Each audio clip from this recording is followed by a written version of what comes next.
Bible క్రైస్తవ మతం గురించి మాట్లాడదు, లేకపోతే కొన్ని రిచువల్స్ గురించి మాట్లాడదు, కానీ సిస్టమ్స్తో కూడిన ఒక కింగ్డమ్ గురించి మాట్లాడదు. పరలోక రాజ్యం అనగా దేవుని యొక్క మైండ్ సెట్స్తో నడిచే ఒక రాజ్యం. దేవుని యొక్క కింగ్డమ్లో కూడా సిస్టమ్స్ ఉంటాయి.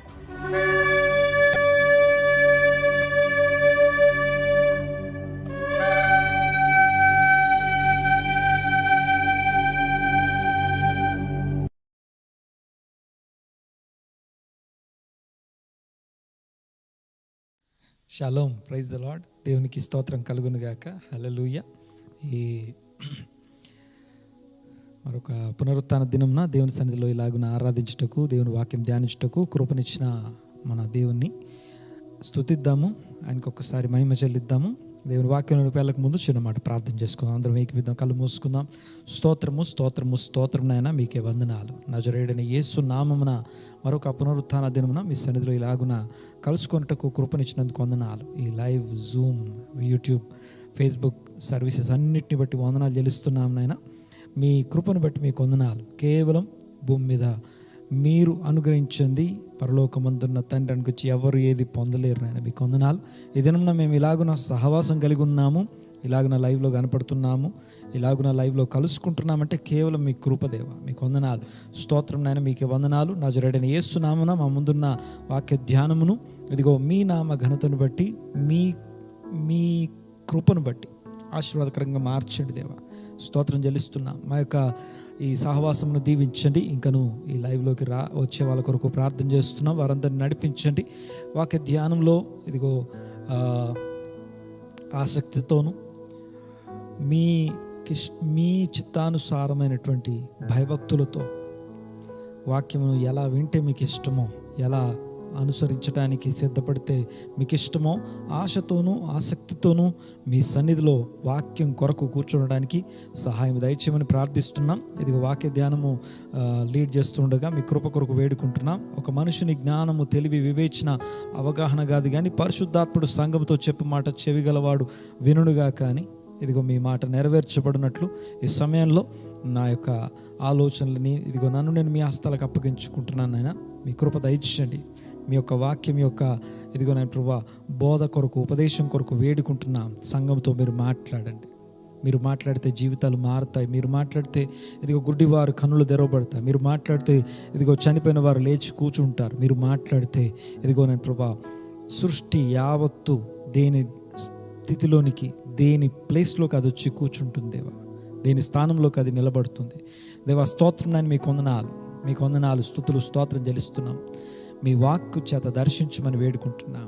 ఇదిగో గడ్డి ఎండును, పువ్వు వాడును, మీ వాక్యం అయితే తరతరములకు ఇదిగో భూమి ఆకాశంలో గతించిన మీ వాక్యం నిలిచి ఉండే నిత్యమైన మీ మాట చేత దర్శించమని వేడుకుంటూ నజరేయుడైన యేసు నామమున మీ వాక్యాన్ని గొప్ప చేస్తూ స్తుతించి ఆరాధించి మీ సన్నిధి కొరకు వేడుకుంటూ ప్రార్థన చేస్తున్నాము తండ్రి. ఆమెన్. దేవునికి స్తోత్రం కలుగునుగాక. మత్తయి సువార్త 6వ అధ్యాయము 19వ వచనం నుండి 24వ వచనం వరకు కొండ మీద ప్రసంగాన్ని మనం ధ్యానం చేస్తూ ఉన్నాము. పోయిన వారపు ఆ యొక్క భాగాన్ని ఈ వారము ఇంకొంచెం ఫర్దర్, లేకపోతే ఇంకొంచెం డీటెయిల్డ్ స్టడీలోకి మనం వెళ్దాము. యాక్చువల్గా అయితే ఈ వారం నేను నెక్స్ట్లోకి వెళ్ళిపోదాము అని అనుకున్నాను, కానీ చాలామంది సహోదరులు లేకపోతే చాలామంది కాల్ చేశారు, లేకపోతే పర్సనల్గా కలిసినప్పుడు నాతో మాట్లాడిన మాట ఏంటంటే ఇంకా కొంచెం వివరంగా కావాలి పాస్టర్ గారు, ఎందుకంటే అంత అర్థం కానట్టుగా ఉంది, కొంచెం వివరంగా చెప్పండి అని. దేవునికి స్తోత్రం. ఈరోజు మాస్టరింగ్ ద మెటీరియలిజం అనగా ఈ లోక సంబంధమైన వస్తువులు, ఆస్తులు, లేకపోతే థింగ్స్, విషయాలు ఏవైతే మనం కలిగి ఉన్నామో వాటన్నిటి గురించి బైబిల్ ఏం చెప్తుంది, వాక్యం ఏం చెప్తుంది. తర్వాత కొండ మీద ప్రసంగం చేస్తున్న యేసయ్య వాక్యం అయి ఉన్నవాడు అనగా దేవుని చిత్తానుసారంగా దేవుడై ఉన్నవాడు భూమి మీదకి వచ్చి తను ఏం కోరుకుంటున్నాడో ఆ యొక్క ముందుగా చెప్పినటువంటి వాక్యాన్ని స్థిరపరిచే విధంగా ఆయన దాన్ని ఎక్స్ప్లెయిన్ చేస్తే, లేకపోతే దాన్ని కామెంటరీ, లేకపోతే దాన్ని వివరిస్తే, విశ్లేషిస్తే ఎలా ఉంటుందో మనం గడిచిన కొన్ని వారాలుగా మనం ధ్యానం చేస్తున్నాం. 27th వీక్లోకి మనం ఇలాగ రావడం దేవుని కృప.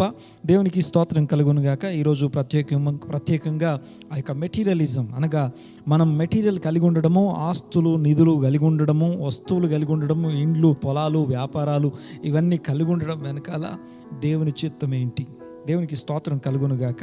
నన్ను కలిసిన వారు వాక్యం విన్న తర్వాత లేకపోతే మధ్యలో కలిసి నన్ను అడిగిన ప్రశ్నలు ఉన్నాయి. కేవలం ఆ ప్రశ్నలకి జవాబు చెప్తూనే వెళ్ళిపోదాం. దేవునికి స్తోత్రం. ఈ ప్రశ్నలు ఏవైతే ఉన్నాయో నాకు తెలుసు ఈ ప్రశ్నలు మీ హృదయాల్లో కూడా ఉండొచ్చు. అయితే ఆ ప్రశ్నలకి సమాధానం తీసుకుంటూ మనం వెళ్దాం. దేవునికి స్తోత్రం. ఒకసారి వాక్య పఠనం చేద్దాము. ఒకసారి 6వ అధ్యాయం 19వ వచనం నుంచి 24వ వచనం చదువుతాను. చూడండి ఒకసారి. మత్తయి సువార్త 6వ అధ్యాయము 19వ వచనం నుండి 24వ వచనం వరకు. మత్తయి సువార్త 6వ అధ్యాయం 19వ వచనం. భూమి మీద మీ కొరకు ధనమును కూర్చుకొనవద్దు, ఇక్కడ చిమ్మటయు తుప్పును తినివేయును, దొంగలు కన్నము వేసి దొంగిలెదరు. పరలోకమందు మీ కొరకు ధనమును కూర్చుకొనుడి, అచ్చట చిమ్మటైనను తుప్పైనను దానిని తినివేయదు, దొంగలు కన్నము వేసి దొంగిలరు. నీ ధనం ఎక్కడ ఉండును అక్కడనే నీ హృదయము ఉండును. దేహమునకు దీపము కన్నే గనుక నీ కన్ను తేటగా ఉండిన ఎడల నీ దేహమంతయు వెలుగుమయమై ఉండును. నీ కన్ను చెడినదైతే నీ దేహమంతయు చీకటిమయమై ఉండును. నీలో నున్న వెలుగు చీకటి అయి ఉండిన ఎడల ఆ చీకటి ఎంతో గొప్పది. ఎవడును 2 యజమానులకు దాసుడుగా నుండనేరడు. అతడు ఒకని ద్వేషించి ఒకని ప్రేమించును, లేదా ఒకని పక్షముగా నుండి ఇంకొకని తృణీకరించును. మీరు దేవునికి సిరికిని దాసులుగా నుండనేరరు. దేవునికి మహిమ కలుగునుగాక. ఈ యొక్క మత్తయి సువార్త 5వ అధ్యాయంలో ఆయన కొండ మీద నుండి బోధింపసాగెను అనే మాట మనం చూస్తాం.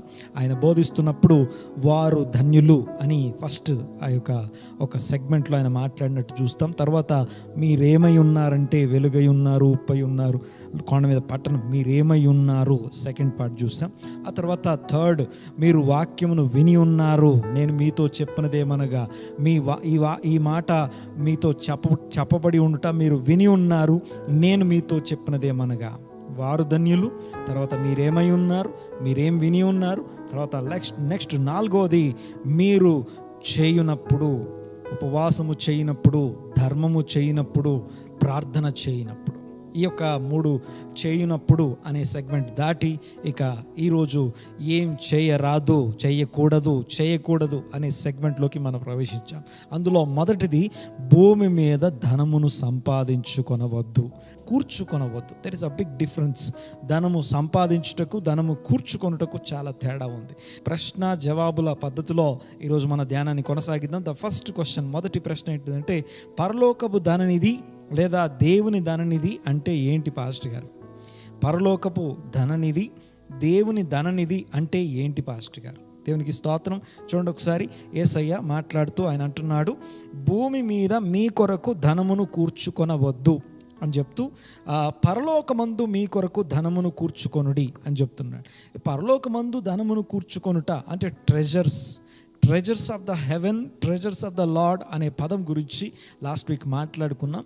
జస్ట్ ఈ క్వశ్చన్స్కి నేను ఆన్సర్ చెప్పడం కొరకు మరొకసారి జస్ట్ కొంచెం అవుట్లైన్స్ మాత్రం నేను జ్ఞాపకం చేస్తాను. చూడండి ఒకసారి. పరలోకపు ధననిధి అంటే ఏంటి అని అంటే, ద్వితీయోపదేశకాండం 28వ అధ్యాయం 12వ వచనంలో ఆ మాట రాస్తుంది. 12, 13, 14 వచనాల్లో రాస్తున్న మాట, దేవుడు మంచి ధననిధి, తన యొక్క ఆకాశమును తన మంచి ధననిధులు తెరుస్తాను అనే మాట మనం చూస్తాం. ఆ ధననిధుల్లో ఏముందంట అంటే, మీరు చూస్తే వర్షము అనే మాట మనం చూస్తాం. The 7 forms of water is nothing but the spirit of God. Spirit of God is nothing but the help of God. దేవుని యొక్క పలు రకాల సహాయము, నీకు అవసరమైన సహాయాలు ఆ యొక్క ధననిధిలో ఉన్నాయట. మరొకసారి, పరలోకపు ధననిధి అంటే ఆ ధననిధిలో ఏముంటాయంటే, మనలాగా మన బ్యాంకుల్లో ఉన్నట్టుగా కరెన్సీలో, లేకపోతే రకరకాల దేశాల్లో ఉండే కరెన్సీయో, లేకపోతే మెటీరియల్గా, లేకపోతే మెటల్సో, వెండి బంగారాలో ఆ ధననిధిలో ఉండవు. ఆ ధననిధిలో ఏముంటాయంటే దేవుని సహాయం ఉంటుంది అక్కడ. అనగా లిటరలీ ఆ యొక్క మీరు ధననిధి అనే మాటలు, the treasures of the Lord, the treasures of the heaven అని మాట్లాడుతున్న ప్రతిసారి అక్కడ వర్షము, okay, the 7 different forms of water, okay, water అనగా నీళ్ళ యొక్క రకరకాల ఫామ్స్ అనగా వివిధ రూపాలు, ఆ యొక్క వివిధ రూపాల్లో ఆ వాటర్ అక్కడ ఉండడము, ఆ నిధిలో ఉండడం మనం చూస్తాం. ఆ నిధి ఏం చేస్తుంది, ఆ వాటర్ ఏం చేస్తుంది అంటే సహాయము అని అర్థం, దేవుని ఆత్మ సహాయము అని అర్థం. శక్తి చేత కాదు, బలము చేత కాదు, ఇది నా ఆత్మ వలన అనే మాట. నీ ఎదురుగా ఒక పెద్ద కొండ కనపడుతుంది అనుకోండి, ఓ గొప్ప పర్వతం ఆ జెరుబ్బాబెల్ని అడ్డగించుటకు నీవు ఎంత మాత్రపు దానవు చదును భూమిగా మారదు. ఆ కొండను పడగొట్టేది ఏ సూదిమోన, లేకపోతే ఏ పొక్లైనర్, ఏ జేసీబీ, లేకపోతే దేన్ని వాడకుండా ఎలాగా అంటే ఇది శక్తి చేత కాదు, బలము చేత కాదు, నా ఆత్మ వలన. అనగా దేవుని ఆత్మ సహాయము అనేది నీకు రిలీజ్ చేయబడుతుంది. ఆ యొక్క నిధి నుండి నీకు రిలీజ్ చేయబడింది నీ అకౌంట్కి వస్తుందన్నమాట. పరలోకపు ధననిధిలో ఏముంటుంది అనేది ప్రశ్న. ఎందుకు అంటే మనం ముందు మీకు ఓకే వింతగా ఉంటుంది ఈ మాట నేను మాట్లాడుతున్నప్పుడు. అదేంటి పాస్టర్ గారు పరలోకపు ధననిధి అంటే నేను ఇంకా ఏమేమి ఉంటాయో అనుకున్నాను, పరలోకం పోయిన తర్వాత నో పరలోకమందు సంపాదించుకున్నట కూడా మనం ఇక్కడి నుంచే చేస్తాం. యేసయ్య ఏమంటున్నాడు తెలుసా, పరలోకం పోయిన తర్వాత సంపాదించుకుంటారు, ప్రస్తుతం ఖాళీగా ఉండనంట్లా, ఇక్కడ కూర్చొని పరలోకంలో సంపాదించుకోండి అంటున్నాడు. Biblical terminology, scriptural language, scriptural స్ట్రక్చర్ని మనం అర్థం చేసుకోవాలి. చూడండి ఒకసారి. ఆ తర్వాత రెండవ విషయం ఏంటంటే ఆ యొక్క పరలోకం యొక్క ఆ పరలోకంలో ధననిధిలో మనం కూర్చుకోవడం ఎలాగా. దేవునికి ఇష్టానుసారంగా మెటీరియల్ కలిగి ఉన్నటువంటి విశ్వాసులైన, దైవజనులైన, దేవుని ఇష్టులైనటువంటి ప్రజలున్నారు, వ్యక్తులున్నారు. వాళ్ళ గురించి మాట్లాడుకుంటాం. తర్వాత దేవునికి ఇష్టం లేకుండా వస్తువులు, విషయాలు కలిగి ఉండి దేవుని కోపానికి లేకపోతే దేవునికి అయిష్టంగా జీవించిన లిస్ట్ మన దగ్గర ఉంది. వాళ్ళ యొక్క కేసుని స్టడీ చేస్తున్నప్పుడు ఆ యొక్క పరలోకపు ధననిధి అంటే ఏంటి, పరలోకంలో ఇక్కడ కూర్చొని సంపాదించుకోవడం అంటే ఏంటి, భూమి మీద సంపాదించుకోవడం అంటే ఏంటి, ఈ తేడా మనకు అర్థమవుతుంది. చూడండి ఒకసారి. నెక్స్ట్ ద ఫస్ట్ క్వశ్చన్కి ఆన్సర్ మనం చూసాము. పరలోక ధననిధి, the treasure of the Lord అనే మాటలు పాత నిబంధనలో 2 సార్లు రాస్తున్నాయి. ఒకటేమో పరలోకంలో ఉండే అనగా దేవుని చేతిలో ఉండే ఆ దేవుని సహాయం నీ పక్షంగా రిలీజ్ అవుతుంది. నువ్వు ఏదన్నా చేస్తే నువ్వు చేసి ఆ యొక్క సహాయాన్ని నువ్వు రిలీజ్ చేసుకోగలవు, దేవునికి స్తోత్రం, సంపాదించుకోగలవు. తర్వాత రెండవది ఆ యొక్క ట్రెజర్ ఆఫ్ ద లార్డ్ అనే మాట, నిధులు అని చెప్పే మాట. రెండవ మాట, భూమి మీద దేవుని ట్రెజర్ ఉంది, దేవుని ట్రెజర్ భూమి మీద ఉంది. అదేంటిదంటే మందిరపు ట్రెజర్ అని అర్థం. దేవునికి స్తోత్రం. చూడండి ఒకసారి. అందులో ఏముంటుంది, ఒక ట్రెజర్లో the treasure of the Lord, the treasure of the heaven, ఈ 2 పదాలు ఏవైతే ఉన్నాయో హీబ్రూ భాషలో ఓత్సేర్ అంటాము. ఆ యొక్క ట్రెజర్ ఏదైతే ఉందో, ఒకటేమో భూమి మీద ఉన్నటువంటి మనకు దేవుని సహాయం రిలీజ్ చేసే ఆ యొక్క different forms of help, different forms of water, ఆ యొక్క ట్రెజర్ అందులో ఉండడం మనం చూస్తాం. నా మంచి ధననిధులు తెచ్చి నీకు అవసరమైనటువంటి తగిన కాలమందు నీ కొరకు వర్షమును పంపిస్తాను అంటాడు. నీ కొరకు ఆ యొక్క ఉపదేశమును, వాక్యాన్ని, సహాయాన్ని పంపిస్తానంటాడు. ద స్పిరిట్ అని అర్థం లిటరల్లీ. అయితే తర్వాత రెండవ ట్రెజర్ ఏంటిదంటే, దేవుని యొక్క ట్రెజర్, రెండవ ట్రెజర్ ఏంటిదంటే the treasure of the temple, లేకపోతే మన దశమ భాగాలు, లేకపోతే ఆస్తులో మనం ఏదైతే దేవునికి భాగం ఇస్తాం చూస్తారో దాన్ని ట్రెజర్ ఆఫ్ ద లార్డ్ అంటాం, మందిరపు ట్రెజర్ అంటాం దాన్ని. The treasure of the temple, మందిరపు నిధి అనే మాట. అనగా మన దశమ భాగాలు, ప్రథమ ఫలాలు ఎక్కడికి తీసుకొస్తామో అవి కూడా the treasure of the lord. అయితే ఈ రెండిట్లో మనం సంపాదించుకోమంటున్నాడు, ఈ రెండిట్లో మనం సంపాదించుకోమని చెప్తున్నాడు. చూడండి ఒకసారి. దేవునికి మనం ఇయట్లా దేవునితో మనం సంపాదిస్తున్నాం. దాని గురించి తర్వాత మాట్లాడుకుందాం. ఎలా సంపాదించడం, ఎలాగా. సెకండ్ క్వశ్చన్, ఆ యొక్క పరలోకంలో ధనం సంపాదించడం ఎలా. ఈ క్వశ్చన్కి ఆన్సర్ చేయకముందు దానికి వ్యతిరేక పదాన్ని అనగా ఆ యొక్క యేసయ్య మొదలుపెట్టినప్పుడు భూమి మీద ధనం సంపాదించుకోవద్దు అన్న మాట దగ్గర నుంచి ఒకసారి చూద్దాం. చూడండి ఒకసారి. 19వ వచనంలో భూమి మీద మీ కొరకు ధనమును కూర్చుకొనవద్దు, అనగా భూమి మీద ట్రెజర్స్ని కలిగి ఉండు, మీరు కూడబెట్టుకోవద్దు అంటున్నాడు. అంటే ఎందుకు కూడబెట్టుకోవద్దు అంటే, నెక్స్ట్ క్వశ్చన్, భూలోకంలో సంపాదించుట అంటే ఏంటి. దాని తర్వాత నెక్స్ట్ ఏమవుతుంది అంటే తుప్పు, ఒకటి చూడండి ఒకసారి, చిమ్మెట తుప్పు తినివేయును. చిమ్మెట తుప్పు కరప్ట్ చేసేస్తాయి, తినివేస్తాయి.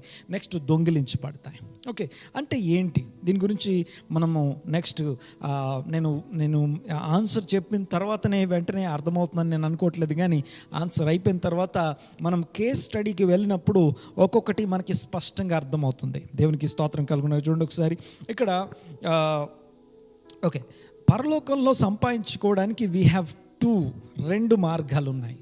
పరలోక రాజ్యంలో ధనము సంపాదించుకోవడానికి రెండు మార్గాలు ఉన్నాయి. అనగా పరలోకం యొక్క దేవుని యొక్క ట్రెజర్స్ని మనం ఎప్పుడు ఓపెన్ చేసుకొని మనము మన వైపు అది లాక్కోగలం.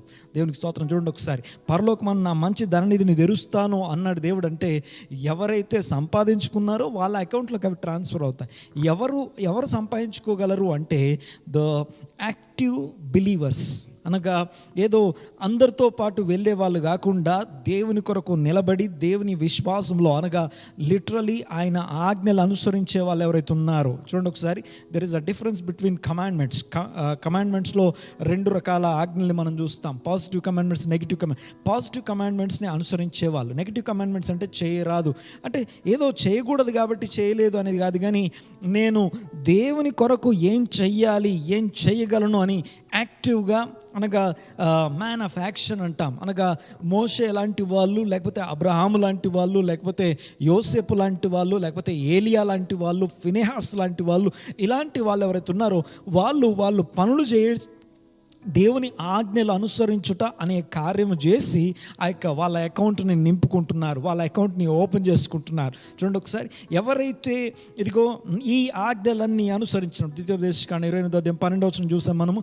అక్కడ ఈ ఆజ్ఞలన్నీ మీరు అనుసరించినప్పుడు ఆకాశమును నా మంచి ధననిధిని తెరుస్తాను, మీ మీద మీకు అవసరమైనటువంటి తగిన కాలమందు మీ యొక్క ప్రయత్నాలను సఫలపరిచే సహాయాన్ని, వర్షాన్ని మీ కొరకు పంపిస్తాను.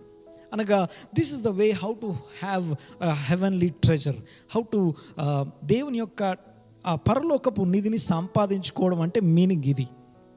ఓకే, చూడండి ఒకసారి. నెక్స్ట్ నెంబర్ 2, రెండవది ఏంటంటే ఆ యొక్క ట్రెజర్ని సంపాదించుకునే రెండవ మెథడ్ ఏంటంటే భూమి మీద దేవుని సన్నిధిలో, అనగా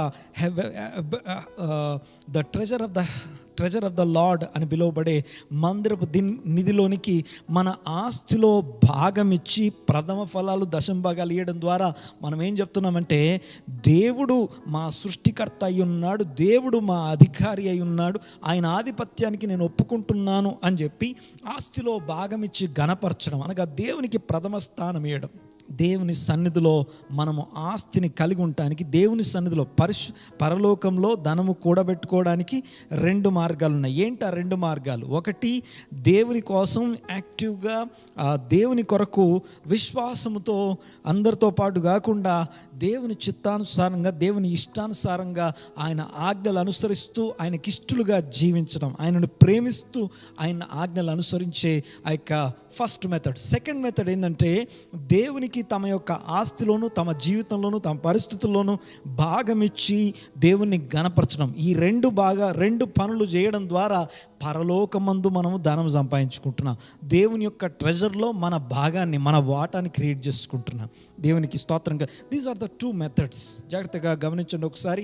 ఈ 2 మెథడ్స్ కాకుండా భూమి మీద సంపాదించడం అంటే ఏంటి పాస్టర్ గారు? భూమి మీద సంపాదించడం అంటే ఏం జరుగుతుంది? భూమి మీద సంపాదిస్తే ఆ యొక్క చిమ్మట, తుప్పు, లేకపోతే ఆ యొక్క దొంగిలించబడ్డం, ఇవి తినివేయబడ్డం, దొంగిలించబడ్డం అంటే ఎవరో తినేయడము, అనగా చిమ్మట, తుప్పు తినేస్తుంది, తర్వాత దొంగిలించబడుతుంది అంటే అర్థం ఏంటి పాస్టర్ గారు? జాగ్రత్తగా గమనించండి ఒకసారి. ఈ రెండు విషయాల్ని కొంచెం డీటెయిల్గా మాట్లాడుకుందాం. చూడండి ఒకసారి. భూమి మీద సంపాదించుకోవడం అంటే వీఆర్ ఆల్ సోల్ బీయింగ్స్ అంటే మనం అందరము కూడా జీవించు ప్రాణులమై ఉన్నాం, పరిశుద్ధాత్మ చేత నడిపించబడుతూ జీవించు ప్రాణులమై ఉన్నాం. ఓకే, చూడండి ఒకసారి. అయితే ప్రాణులమైనటువంటి మనము వీ నీడ్ మెటీరియల్. ఓకే, ఆస్తులు, పిల్లలు, పొజిషన్, భూములు, లేకపోతే ఈ మెటీరియల్ కలిగి ఉండడం అనేది దేవుని చిత్తమే, దేవుని ఆశీర్వాదము కింద అవి కౌంట్ చేయబడుతున్నాయి. దీనికి ఒక ఎగ్జాంపుల్ దగ్గర నుంచి మనం స్టార్ట్ చేసుకుందాం. ఫస్ట్ కేస్ స్టడీ దగ్గర నుంచి భూమి మీద సంపాదించుకోవడం అంటే ఏంటి, పరలోకంలో సంపాదించుకోవడం అంటే ఏంటి, ఆ రెండింటికి తేడాలు చూస్తూ మనం వెళ్ళిపోతాం. చూడండి ఒకసారి. ద ఫస్ట్ పర్సన్ మనం స్టడీ చేసే మొదటి వ్యక్తి ఎవరంటే యోబు గారు. యోబును ఒక్కసారి మనం చూద్దాం. చూడండి ఒకసారి యోబు గ్రంథం 1వ అధ్యాయంకి వెళ్దాం. ఒకసారి యోబు గ్రంథము 1వ అధ్యాయంలో చిమ్మట తినివేయుట, తుప్పు తినివేయుట, దొంగిలించబడుట అంటే అర్థం ఏంటి? ఓకే, చూడండి ఒకసారి. పరలోకంలో ధనం సంపాదించుకొనుట అంటే ఏమిటి? దీన్ని అర్థం చేసుకోవడానికి కేస్ స్టడీ చేస్తూ వెళ్తున్నాం. కేస్ నెంబర్ 1 యోబు. చూడండి ఒకసారి యోబు యొక్క కేసుని మనం ఒక్కసారి ఆలోచన చేద్దాం. చూడండి ఒకసారి యోబు గురించి మాట్లాడేటప్పుడు 1వ అధ్యాయం 1వ వచనంలో రాస్తుంది, ఆ దేశంలోనే ధనవంతుడు అని చెప్పడానికి ఆఖరిలో చెప్పి, చూడండి ఒకసారి యోబు యొక్క డిస్క్రిప్షన్ ఒక్కసారి చూడండి ఒకసారి. యోబు ఎలాంటి వాడు? ఈజ్ అన్ యాక్టివ్ బిలీవర్, అనగా దేవుని యందు విశ్వాసం కలిగి చెడుతనమును విసర్జించిన వాడు. ఆ మాటలు చూడండి ఒకసారి. నంబర్ 1 యథార్థవర్తనుడు. ఓకే, హీబ్రూలో తమ్మీం అంటాం. తమ్మీం అంటే యథార్థమైనటువంటి వాడు అని అర్థం. జాగ్రత్తగా రండి ఒకసారి. పర్ఫెక్ట్ లేకపోతే యథార్థవంతుడు అని చెప్పేటప్పుడు ఓకే, అబ్రహాంతో దేవుడు అంటున్నాడు, నీవు నా ఎదుట నిర్దోషిగా నడు అంటాడు. తర్వాత చూడండి ఒకసారి, యాకోబు సాధువు అని రాస్తుంది. ఓకే, సో ఈ యథార్థవంతుడు లేకపోతే నిర్దోషి లేకపోతే నోవాహు గురించి మాట్లాడేటప్పుడు ఏం రాస్తుందంటే, అతడు భూమి మీద యథార్థవంతుడు అనే మాట నోవాహు గురించి కూడా చూస్తాం. ఈ తమ్ అనే మాటకి మీనింగ్ ఏంటంటే, యాకోబు గురించి ఈష్ తమ్ అనే మాట. ఈష్ అంటే మ్యాన్, తమ్ అంటే యథార్థవంతుడు, నిర్దోషి అనే పదాలు. దాని సరిగ్గా మీనింగ్ ఏంటంటే అంతరంగంలో పుట్టే ఊహ అని అర్థం. అంతరంగంలో పుట్టే ఊహలో కేవలం దేవుని వాక్యానుసారమైనటువంటి ఆలోచనలని జనరేట్ చేసే సోల్, ఆ యొక్క ఆలోచనల ఊట ఉంది. అట్ ద సేమ్ టైం బయటకు వచ్చిన తర్వాత వారి క్రియలు కూడా యథార్థవంతమైనటువంటి, అనగా దేవునికి ఇష్టమైనటువంటి ఆజ్ఞలు అనుసరించే మంచి క్రియలు కలిగినటువంటి రెక్టిఫైడ్ సోల్స్ కలిగిన వాళ్ళు అని అర్థం.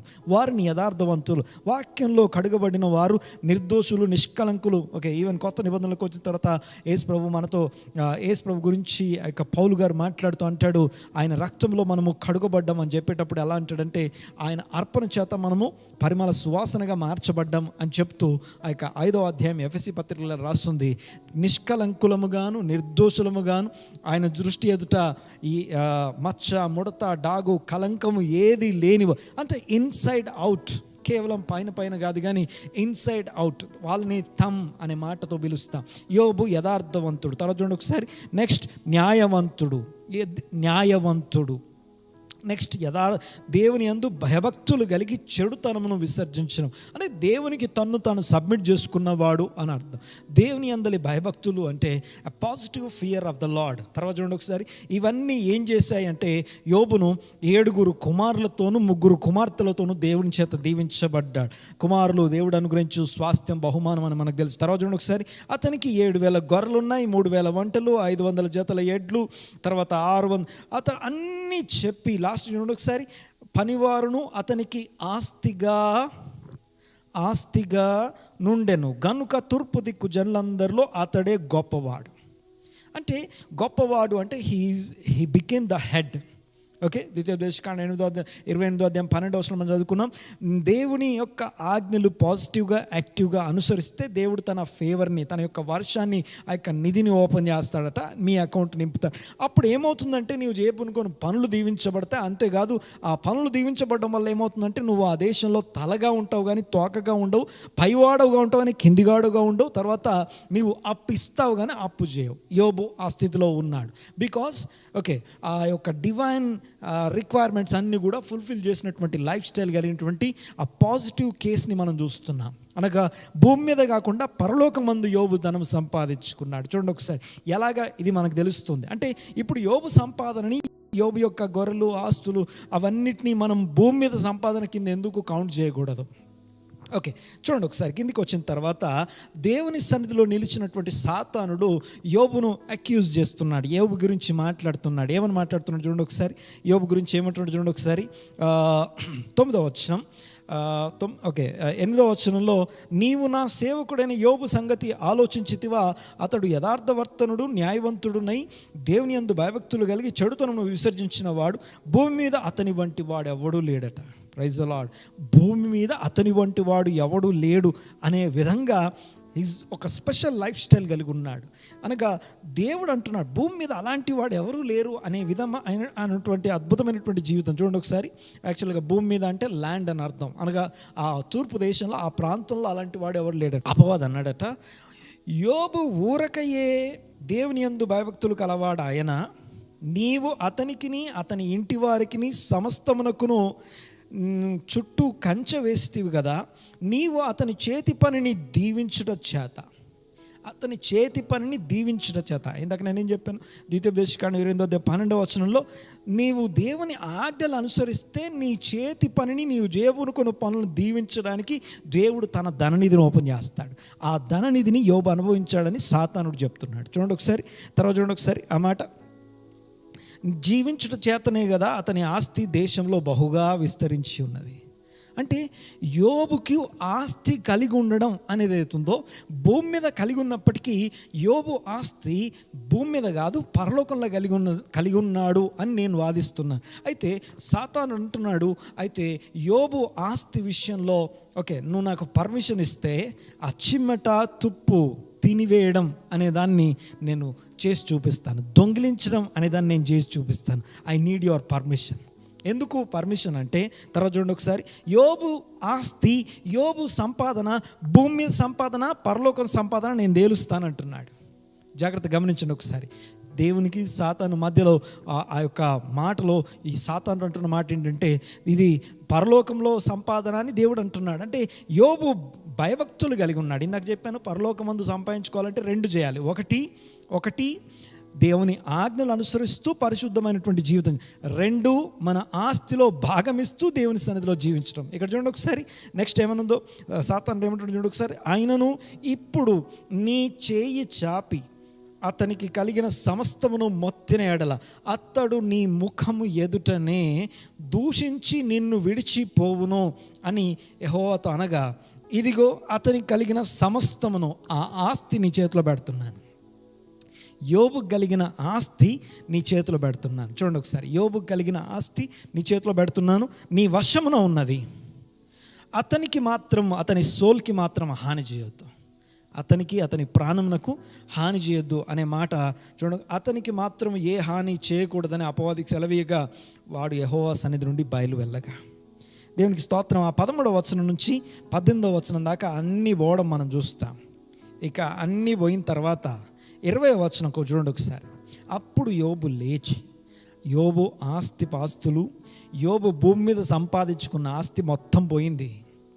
నేనేమంటున్నాను, యోబు పరలోకమందు సంపాదించుకున్నాడు అనేది నేను అంటున్నాను. అయితే భూమి మీద ఏవైతే మెటీరియలిస్టిక్గా కనపడుతున్నాయో అవన్నీ పోయిన తర్వాత యోబు ఏమంటున్నాడు చూడండి ఒకసారి. ఓకే, 20వ వచనం. అప్పుడు యోబు లేచి తన పై వస్త్రమును చింపుకొని తల వెంట్రుకలు గొరిగించుకొని నేల మీద సాష్టాంగపడ్డాడట. హల్లెలూయా. చూడండి ఒకసారి, యోబు నేల మీద సాష్టాంగపడి నమస్కారము చేసి వర్షిప్డ్ గాడ్. నేను నా తల్లి గర్భము నుండి దిగంబరినై వచ్చి తిని. తర్వాత చూడండి ఒకసారి, అక్కడికి దిగంబరినై వెళ్ళుదును, యెహోవా ఇచ్చెను, యెహోవా తీసుకొనెను, ఆయన నామమునకే స్తుతి కలుగును గాక. ఈ సంగతులలో యోబు ఏ విషయములోనూ యోబు ఏ పాపమును చేయలేదు, దేవుడు అన్యాయము చేశానని చెప్పలేదట. Praise the Lord. దేవునికి స్తోత్రం. ఇప్పుడు చెప్పండి ఒకసారి, యోబు సంపాదన ఏంటిది అంటే తన నీతి క్రియలు ఆయన సంపాదన. దాన్ని సాతానుడు ముట్టుకోలేకపోయాడు. దేవునికి స్తోత్రం కలుగును గాక. అదే యోబు గనక, అదే ఓకే, ఆస్తి పోతే అట్లా. ఒక్కసారి ఇంకో వచనం చదువుతాను చూడండి ఒకసారి. లూకాసు వార్త 12వ అధ్యాయం, లూకాసు వార్త 12వ అధ్యాయంకి వెళ్ళండి ఒకసారి. ఒక ధనవంతుని భూమి సమృద్ధిగా పండెను. ఒక ధనవంతుని భూమి సమృద్ధిగా పండెను. తర్వాత చూడండి ఒకసారి. అప్పుడు అతడు, నా పంట సమకూర్చుకొనుటకు నాకు స్థలము చాలదు గనుక నేనేమి చేతునని తనలో తాను ఆలోచించుకొని, నేను ఇలాగూ చేస్తాను, నా కొట్లు విప్పి వాటికంటే గొప్పవి కట్టించి అందులో నా ధాన్యం అంతటిని, నా ఆస్తిని సమకూర్చుకొని నా ప్రాణమా అనేక సంవత్సరములకు విస్తారమైన ఆస్తి నీకు సమకూర్చబడి ఉన్నది, సుఖించుము, తినుము, త్రాగుము, సంతోషించుమని చెప్పుకుందాం అనుకున్నాడు. ఇంకా చేయలా. అనుకోగానే, అయితే దేవుడు, వెర్రివాడా, ఈ రాత్రి నీ ప్రాణమును అడుగుచున్నారు, నీవు సిద్ధపరిచినవి ఎవని వగునని అతనితో చెప్పాను. దేవుని ఎడల ధనవంతుడు కాక తన కొరకే సమకూర్చుకొనువాడు అలాగున ఉండు. యోబు యొక్క ఆస్తి తన సోల్తోని రిలేట్ అయ్యలేదు. యోబుకి ఆస్తి కంటే ఆ ఆస్తి, అసలు ఆస్తి యోబుది ఎక్కడుందంటే దేవుని యందు భయభక్తులు కలిగి ఆయన ఆజ్ఞలు అనుసరిస్తూ దేవునికి భాగమిస్తూ జీవించే జీవితం. Praise the Lord. అర్థమవుతుంది నేను మాట్లాడేది. యోబు ఆ తర్వాత ఈవెన్ హెల్త్ వెళ్ళిపోయినా ఒక్కసారి ప్రశ్నించుకుందాం, ఈరోజు మన ఆస్తి ఎక్కడుంది? ఇప్పుడు నువ్వు కలిగి ఉన్నవన్నీ ఒక్క క్షణంలో నీవు కాకుండా పోయినాయి అనుకుందాం.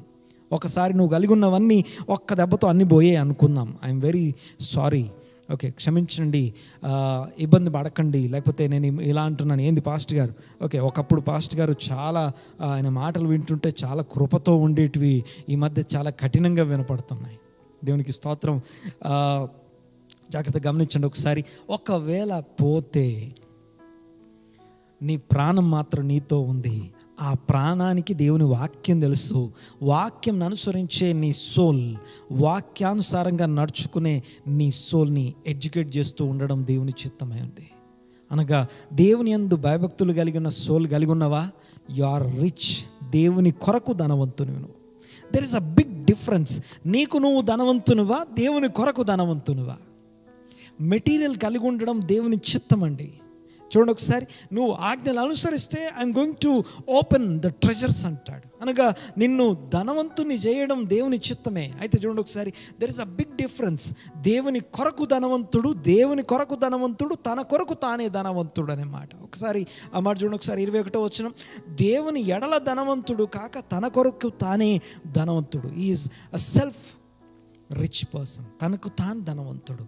ఓకే, ఇంకోటి తెలుసా మీకు? గ్రీక్ భాషలో ఈ ప్యాసేజ్ని, ఈ ఉపమానాన్ని కనుక మీరు చూస్తే 12 సార్లు నేను, నా అనే పదాలు కనపడతాయి. నేను, నాది అనే మాటలు వస్తాయి. అంటే mine, me, may, myself, నాది, నాకు, నా కోసం, నా ప్రాణంతో నేను చెప్పుకుంటాను. ఓకే, 12 సార్లు నేను మాట్లాడేది యేసయ్య.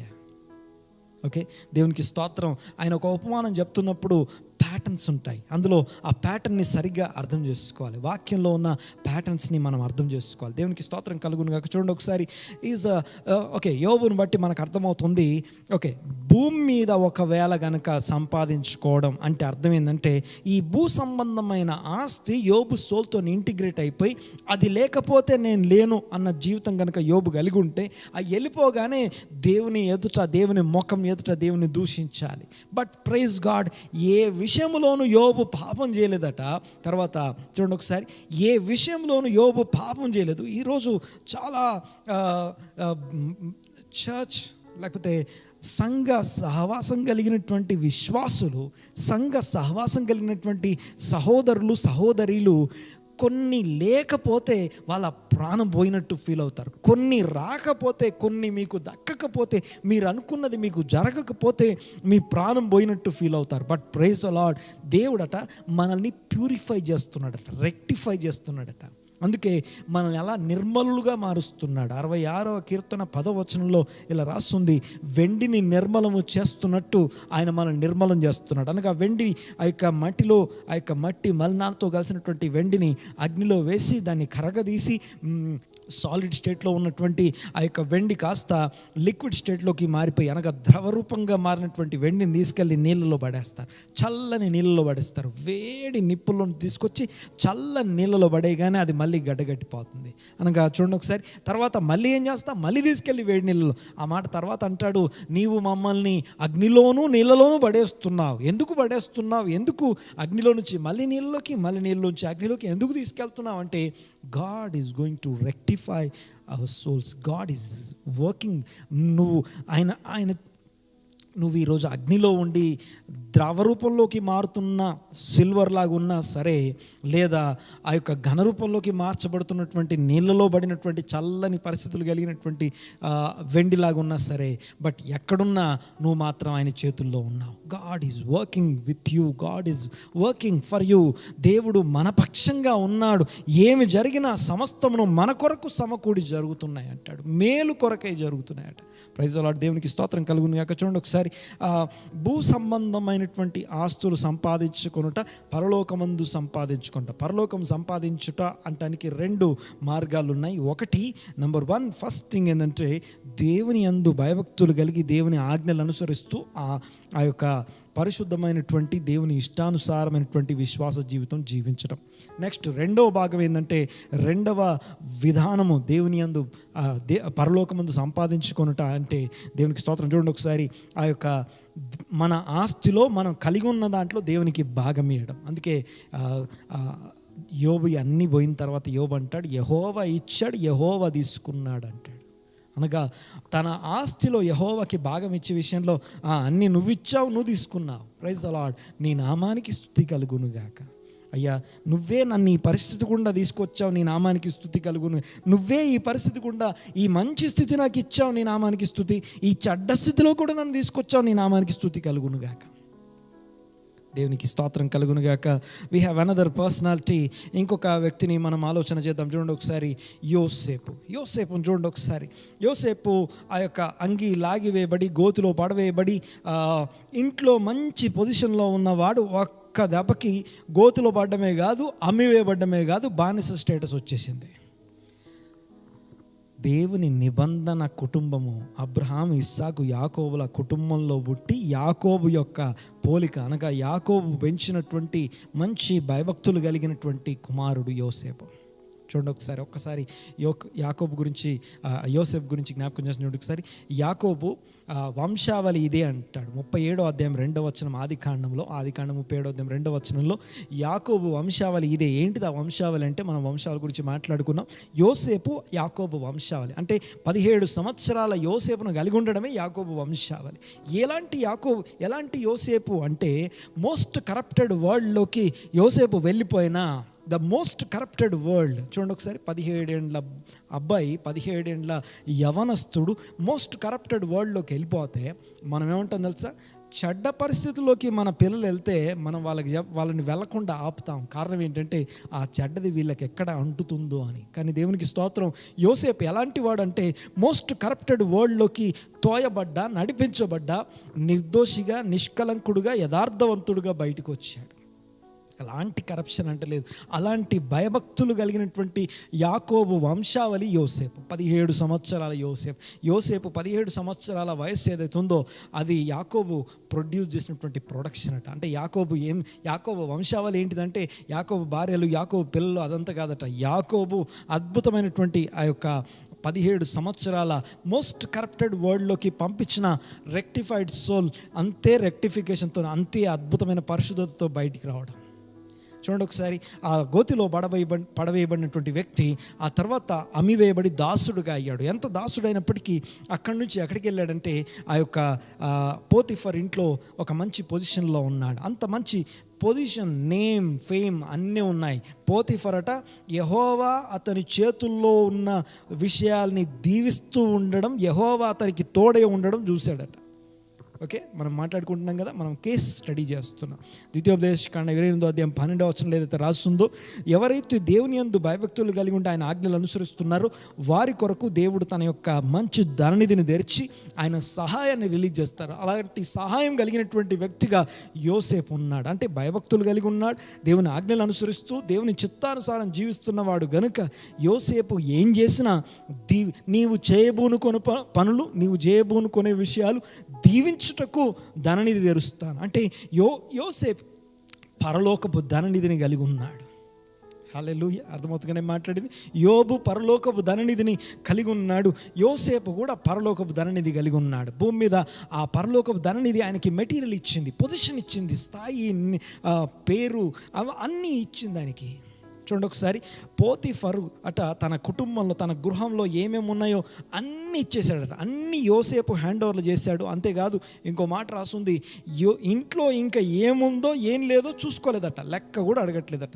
దెర్ ఈజ్ నో అకౌంట్, అనగా మళ్ళీ నువ్వు నాకు లెక్క చెప్పాల్సిన అవసరం లేదు, నువ్వే చూసుకో అన్నీ.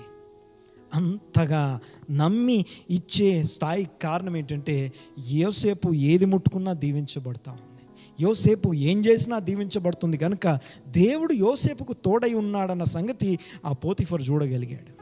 Praise the Lord. చూడండి ఒకసారి, ఇది జరిగిన వెంటనే తర్వాత మనం చూస్తే ఎప్పుడైతే యోసేపు ఆ యొక్క పోతీఫరు భార్య చేత శోధించబడినప్పుడు యోసేపు ఏమంటుండో తెలుసా? దేవుడు దేవుడు దేవుడు అనే పదం ఉంది చూసారా? ఇదే యోసేపు పోతీఫరు భార్యతో ఆ యొక్క శోధన సమయంలో దేవునికి విరోధముగా నేను ఎలాగూ ఈ దుష్కార్యం చేస్తాను అంటాడు. స్టెప్ బై స్టెప్ అక్కడ మాట్లాడతాడు. నీ భర్త అయిన పోతీఫరు ఆయన ఇంట్లో ఉన్న అన్నీ నాకు హ్యాండ్ ఓవర్ చేశాడు, ఒక్క నువ్వు ఆయనకు భార్యవై ఉన్నదని నిన్ను తప్ప. అయితే ఇప్పుడు నేను ఈ దుష్కార్యం చేసి దేవునికి విరోధముగా అంటాడు. అంటే యోసేపు దేవుడు అనడం ఏదైతుందో అది అప్పటికప్పుడు తెచ్చిపెట్టుకున్నటువంటి ఆ యొక్క స్వరం కాదు, అప్పటికప్పుడు వచ్చినటువంటి ఆయన శరీరంలో, ఆయన రక్తంలో, ఆయన ప్రాణంలో, ఆయన సోల్లో నింపబడినటువంటి ఆ యొక్క పదాన్ని పలుకుతున్నాడు. ఎందుకంటే దేవుని చేత దేవుణ్ణి ఆయన ప్రాణం దేవుణ్ణి హత్తుకోనుంది. Praise the Lord. చూడండి ఒకసారి, ఆ రోజు గనక యోసేపు ఆ యొక్క పాపానికి ఏమాత్రం లొంగితే ఇంకా ఎక్కువ ఆయనకి ఇహలోకమైన విషయాలు ఆయనకి యాడ్ అవుతాయి. కానీ ఆయన చూడండి ఒకసారి, భూమి మీద సంపాదన నాకొద్దు. భూమి మీద సంపాదన అంటే ఏంటిది పాస్టర్ గారు? పరలోకంలో సంపాదన అంటే దేవుని యందు భయభక్తులు కలిగి ఉండడం అయితే, భూమి మీద సంపాదన అంటే దేవుని యందు భయభక్తులు విడిచి పాపం చేయడం. మన స్వచిత్తంతో, మన సొంత చిత్తంతో ఆ యొక్క పాపం చేసే ఆ స్థితిని ఆయన చూడండి ఒకసారి, వెంటనే ఆ వస్త్రాన్ని ఆ యొక్క పోతీఫరు భార్య పట్టుకున్నప్పుడు ఆ యొక్క వస్త్రాన్ని ఆమె చేతుల్లో వదిలేసి పారిపోయాడట. ఆ పారిపోతున్నప్పుడు ఏం జరుగుతుందో ఆయనకి తెలుసు. పారిపోవడం వలన అక్యూజ్ చేయబడడం, ఎలాగా నిందించబడతామో, ఎలా జైల్లో పడతామో తెలుసు. ఒక్క దెబ్బతో పొజిషన్ అంతా పోతుంది. యోబు లాంటి పరిస్థితి యోసేపు అనుభవిస్తాడని యోసేపుకు తెలుసు. దేవునికి స్తోత్రం. యోసేపు ఆ యొక్క యోబు ఎలాగైతే అన్ని కోల్పోయాడో, ఈ యోసేపు కూడా ఒక్క దెబ్బతో అన్ని కోల్పోయాడు. బట్ స్టిల్ దేవుడిని మాత్రం ఆయన విడిచిపెట్టలేదు. Praise the Lord. దేవునికి స్తోత్రం. యోసేపుని చూడండి ఒకసారి, ఆ యొక్క చెరసాల నుండి తను బయటకు వచ్చే టైంకి ఫరో ఎదుట నిలబడినప్పుడు దాదాపుగా 13 సార్లు వాళ్ళిద్దరి సంభాషణలో దేవుడు అనే ప్రస్తావన వచ్చింది. 13 సార్లు ఆ దేవుడు అనే ప్రస్తావన వస్తున్నప్పుడు మీరు చూడండి ఒకసారి, 11 సార్లు యోసేపు అంటున్నాడు దేవుడు దేవుడు దేవుడు అని. అంటే కళకు అర్థం చెప్పేవాడిని నేను కాదు దేవుడు. అలాగా 11 సార్లు యోసేపు దేవుడు అంటే 2 సార్లు ఆ యొక్క ఫరో దేవుడు అనే పదం వాడాల్సి వచ్చింది. దేవునికి స్తోత్రం. ఒక దేశాధినేత ముందు, ఒక అతి ప్రాముఖ్యమైన దేశాధినేత ముందు, ఆ భూమి మీద ఉన్నటువంటి మోస్ట్ అడ్వాన్స్డ్ కంట్రీ, ఆ యొక్క అద్భుతమైనటువంటి ఐగుప్తు దేశ సూపర్ పవర్ నేషన్ అనేటువంటి ఆ నేషన్ యొక్క అధినేత ముందు నిలబడి దేవుడు అనే పదాన్ని 11 సార్లు వాడగలుగుతున్నాడు అంటే అప్పటికప్పుడు తెచ్చిపెట్టుకున్నటువంటి సంభాషణ కాదది. తన హృదయంలో, తన జీవితంలో రోజు అనుభవిస్తున్నటువంటి ఆ యొక్క అతని సోల్, దేవునితో హత్తుకొనున్నటువంటి సోల్ని మనం చూస్తున్నాం. దేవునికి స్తోత్రం. తన ప్రాణము దేవునితో హత్తుకొనుంది. దావీదు మహారాజు ఇలా అంటాడు, నా ప్రాణము నిన్ను హత్తుకొని నిన్ను వెంబడిస్తుంది అంటాడు. ఓకే, ఏమున్నా ఏం లేకపోయినా నువ్వు నా కాపరివి, నువ్వు నా పోషకుడివి, నువ్వు చూసుకుంటావు. దేవునికి స్తోత్రం. నెక్స్ట్ పర్సన్ని మనం చూద్దాము, యాకోబు. హల్లెలూయా. చూడండి ఒకసారి, యాకోబుని మనం కొంచెంసేపు చూడాలి. యాకోబు 20 సంవత్సరాల కష్టం, 20 సంవత్సరాల శ్రమ, 14 సంవత్సరాల ఆ యొక్క బానిస జీవితాన్ని అయిన తర్వాత భార్యలు పిల్లలు ఆ యొక్క ఆస్తులతో బయటకు వస్తున్నాడు. ఆ బయటకు వచ్చేటప్పుడు ఒక దగ్గరికి వచ్చేసరికి, మహనయీము అనే ప్లేస్కి వచ్చేసరికి దేవదూతలు అతను ఎదుర్కొన్నారు అని తెలుసు మనకి. తన అన్న అయినటువంటి ఏషావుకి ఒక వర్తమానం పంపిస్తున్నాడు. ఆ యొక్క అన్న, ఆ యొక్క సహోదరుడు ఎవరైతే నువ్వు నాది తీసుకున్నావు, దొంగిలించావు అంటున్నటువంటి యాకోబు, దొంగిలించావు అనబడుతున్న ఏశావు ఎవరైతే అంటున్నారో ఆ ఏశావుకి తనకు సంబంధించిన వాటన్నిటిని రిటర్న్ ఇచ్చేయడం మనం చూస్తాం. అప్పటిదాకా ఎవరిదన్నా లాక్కుంటే కానీ నాది నాకు ఉండదేమో అన్న ఆలోచన కలిగినటువంటి యాకోబు ఇక్కడికి వచ్చేసరికి వింత యాక్షన్స్ మనం చూస్తున్నాం. చూడండి ఒకసారి ఆ యొక్క దీవెనను ఒకసారి నేను గుర్తు చేస్తాను. ఇస్సాకు యాకోబును దీవించేటప్పుడు 4 లెవెల్స్లో మనం చూస్తాం. నంబర్ 1, ఆకాశపు మంచు, భూసారము. ఓకే, మళ్ళీ చెప్తున్నాను, ఆకాశపు మంచు, which is the treasure of the Lord. Okay, ఆకాశపు మంచు, భూసారము వచ్చి నిన్ను ధనవంతుని చేస్తాయి అనగా this the first stage of the blessing. ఇస్సాకు యాకోబును ఆశీర్వదించిన ఆశీర్వాదాల్లో ఫస్ట్ బ్లెస్సింగ్ ఏంటంటే ఆకాశపు మంచు, అంటే the treasure of the Lord, పరలోకం యొక్క ట్రెజర్ నీకు, అందులో నీకు అకౌంట్ అనగా నీకు భాగం దొరుకుతుంది అని అర్థం. ఓకే, చూడండి ఒకసారి. ఆ తర్వాత ఆ యొక్క ఆశీర్వాదాన్ని పొందుకున్నాడు, ఆయన రిచ్, ధనవంతుడయ్యాడు. ఓకే, ఇది మొదటిది. రెండోది, నీ యొక్క బంధు జనములు, చూడండి ఒకసారి, బంధు జనములకు నీవు ఏలికవై ఉంటావు, బంధు జనములకు నీవు ఏలికవై ఉంటావు. తర్వాత మూడోది ఏంటంటే నీ సహోదరులు నీకు దాసులు అవుతారు. నాలుగోది ఏంటంటే నీ తల్లి కుమారులు నీకు సాగిలపడతారు. These are the 4 levels of the blessing. 4 different అంశాలు, 4 సెగ్మెంట్స్ అంటాం. చూడండి ఒకసారి. ఫస్ట్ వన్ ఏంటంటే ఆస్తి, ఆ యొక్క తనని రిచ్ చేసినటువంటి విషయాలు. ఆ యాకోబు ఏదైతే ఆకాశపు మంచు భూసారముతో ధనవంతుడయ్యాడు, విస్తారమైన మందలతో ఉన్నాడు యాకోబు ఈ రోజున. లాబాను కుమారుడు చూసి ఇవంతా వీడికి ఎక్కడి నుంచి వచ్చాయి, ఇవన్నీ మావి అనుకుంటున్నారట వాళ్ళు. అయితే దేవుడు అతనికి తోడై ఉన్నాడు అని ఆ యొక్క లాబాను యాకోబుతో మాట్లాడడం మనం చూస్తాం. ఆ నిబంధన జరిగే ముందు దేవుడే నిన్ను ఇలా చేశాడు అనే మాటలు మనం చూస్తాం. అయితే ఈ మాట తర్వాత, అయితే నా పాయింట్ ఏంటంటే ఆ యొక్క ఏశావు అనబడుతున్న తన సహోదరుడు కావాలా, సహోదరునితో సమాధానం అనేది దేవుని యొక్క చిత్తంలో భాగం. ఓకే, జాగ్రత్తగా రండి ఒకసారి. ఒక గొప్ప వ్యాపారి ఇలా అంటాడు, ఆయన తనకొక గొప్ప ప్రోడక్ట్ ఉంది. ఓకే, అయితే ఆయన ఏమంటాడంటే, నంబర్ 1, నా జీవితంలో మొదటి స్థానం దేవునికి, 2వ స్థానం ఇతరులకి, 3వ స్థానం నా వ్యాపారానికి అంటాడు. చాలాసార్లు నా వ్యాపారానికి మొదటి స్థానం, ఇతరులకి తర్వాత, దేవునికి లాస్ట్ అంటాం. కానీ ఆ యొక్క వ్యాపారి ఆయన పేరు హెయిన్స్. అయితే జాన్ హెయిన్స్ అనే పేరు ఆ యొక్క అద్భుతమైనటువంటి ఆ వ్యాపారి, ఆయన బిజినెస్ పర్సన్. ఆయన అంటాడు, మొదటి స్థానం దేవునికి, 2వ స్థానం ఇతరులు. ఓకే, ఎందుకు మెటీరియల్ మనం ఎందుకు కలిగి ఉండాలంటే, మెటీరియల్ మనం కలిగి ఉండి ఇతరులు మనతో అంటుగట్టబడ్డానికి దేవుడు నీకు సాక్ష్యం ఇవ్వడం కొరకు మెటీరియల్ ఇస్తున్నాడు. మెటీరియల్ నువ్వు కలిగి ఉండటానికి కాదు, దేవుని వలన, దేవుని కోసం ధనవంతుడు మనం. ఓకే, మరొకసారి, దేవుని కొరకు ధనవంతులం. ఈ మాట రాసి పెట్టుకోండి.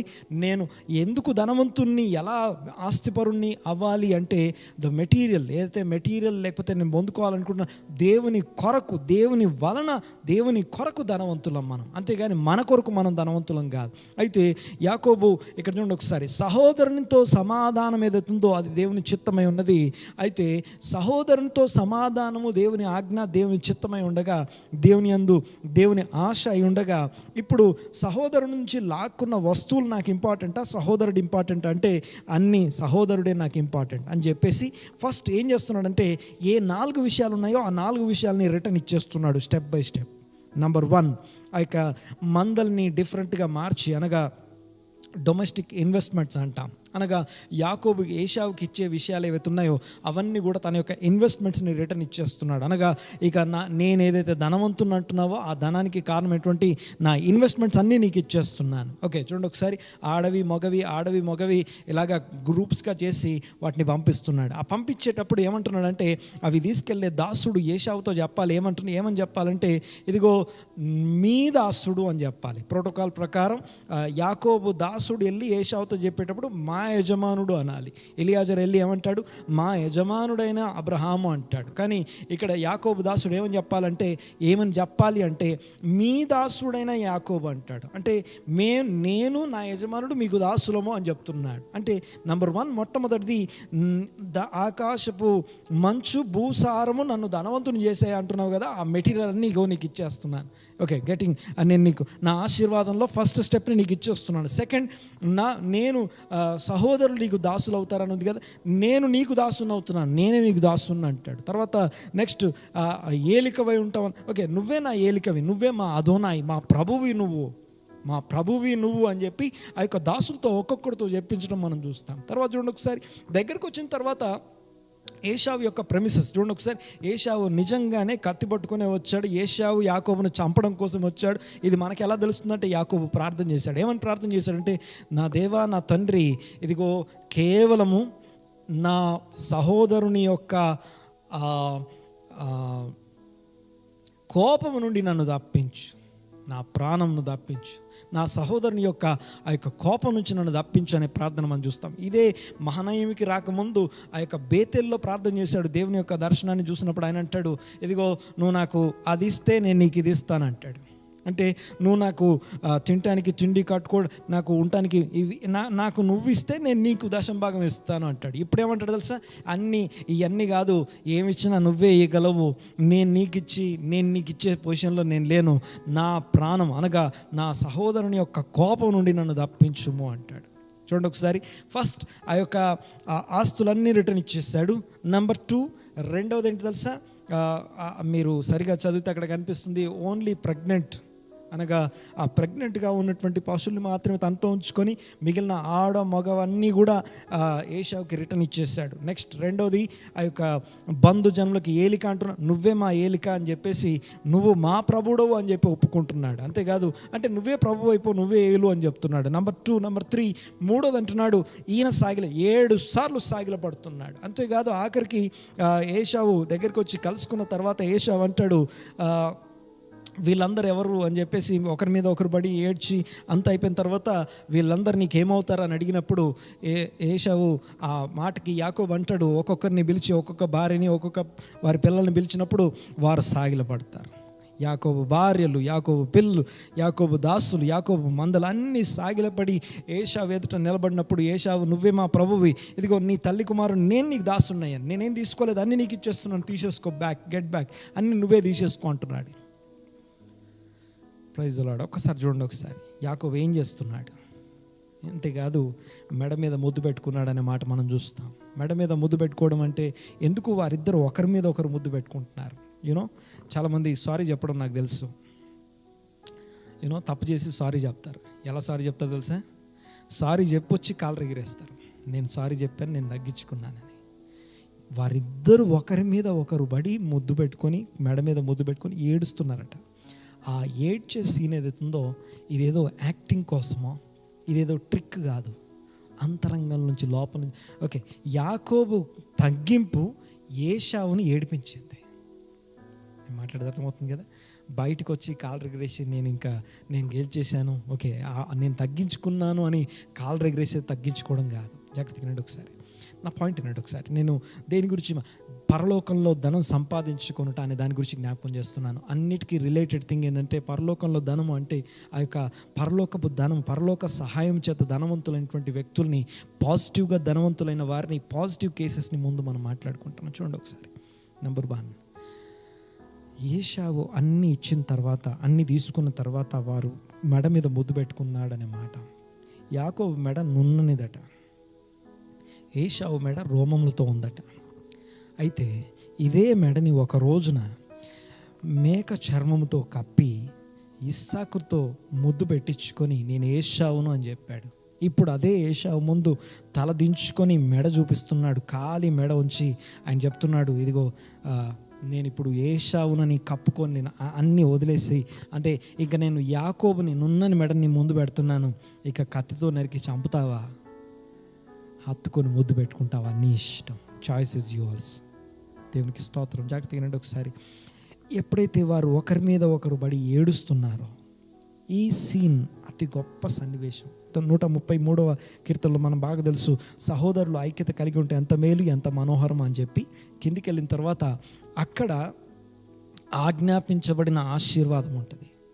అంటే ఇప్పుడు దేవుడు నాకు ఇచ్చే ఆశీర్వాదం పొందుకొని ఐక్యత కలిగి సహోదరునితో సమాధానం కలిగి ఉందామా, లేకపోతే యాకోబు ఏశావును తప్పించుకొని కూడా వెళ్ళగలడు.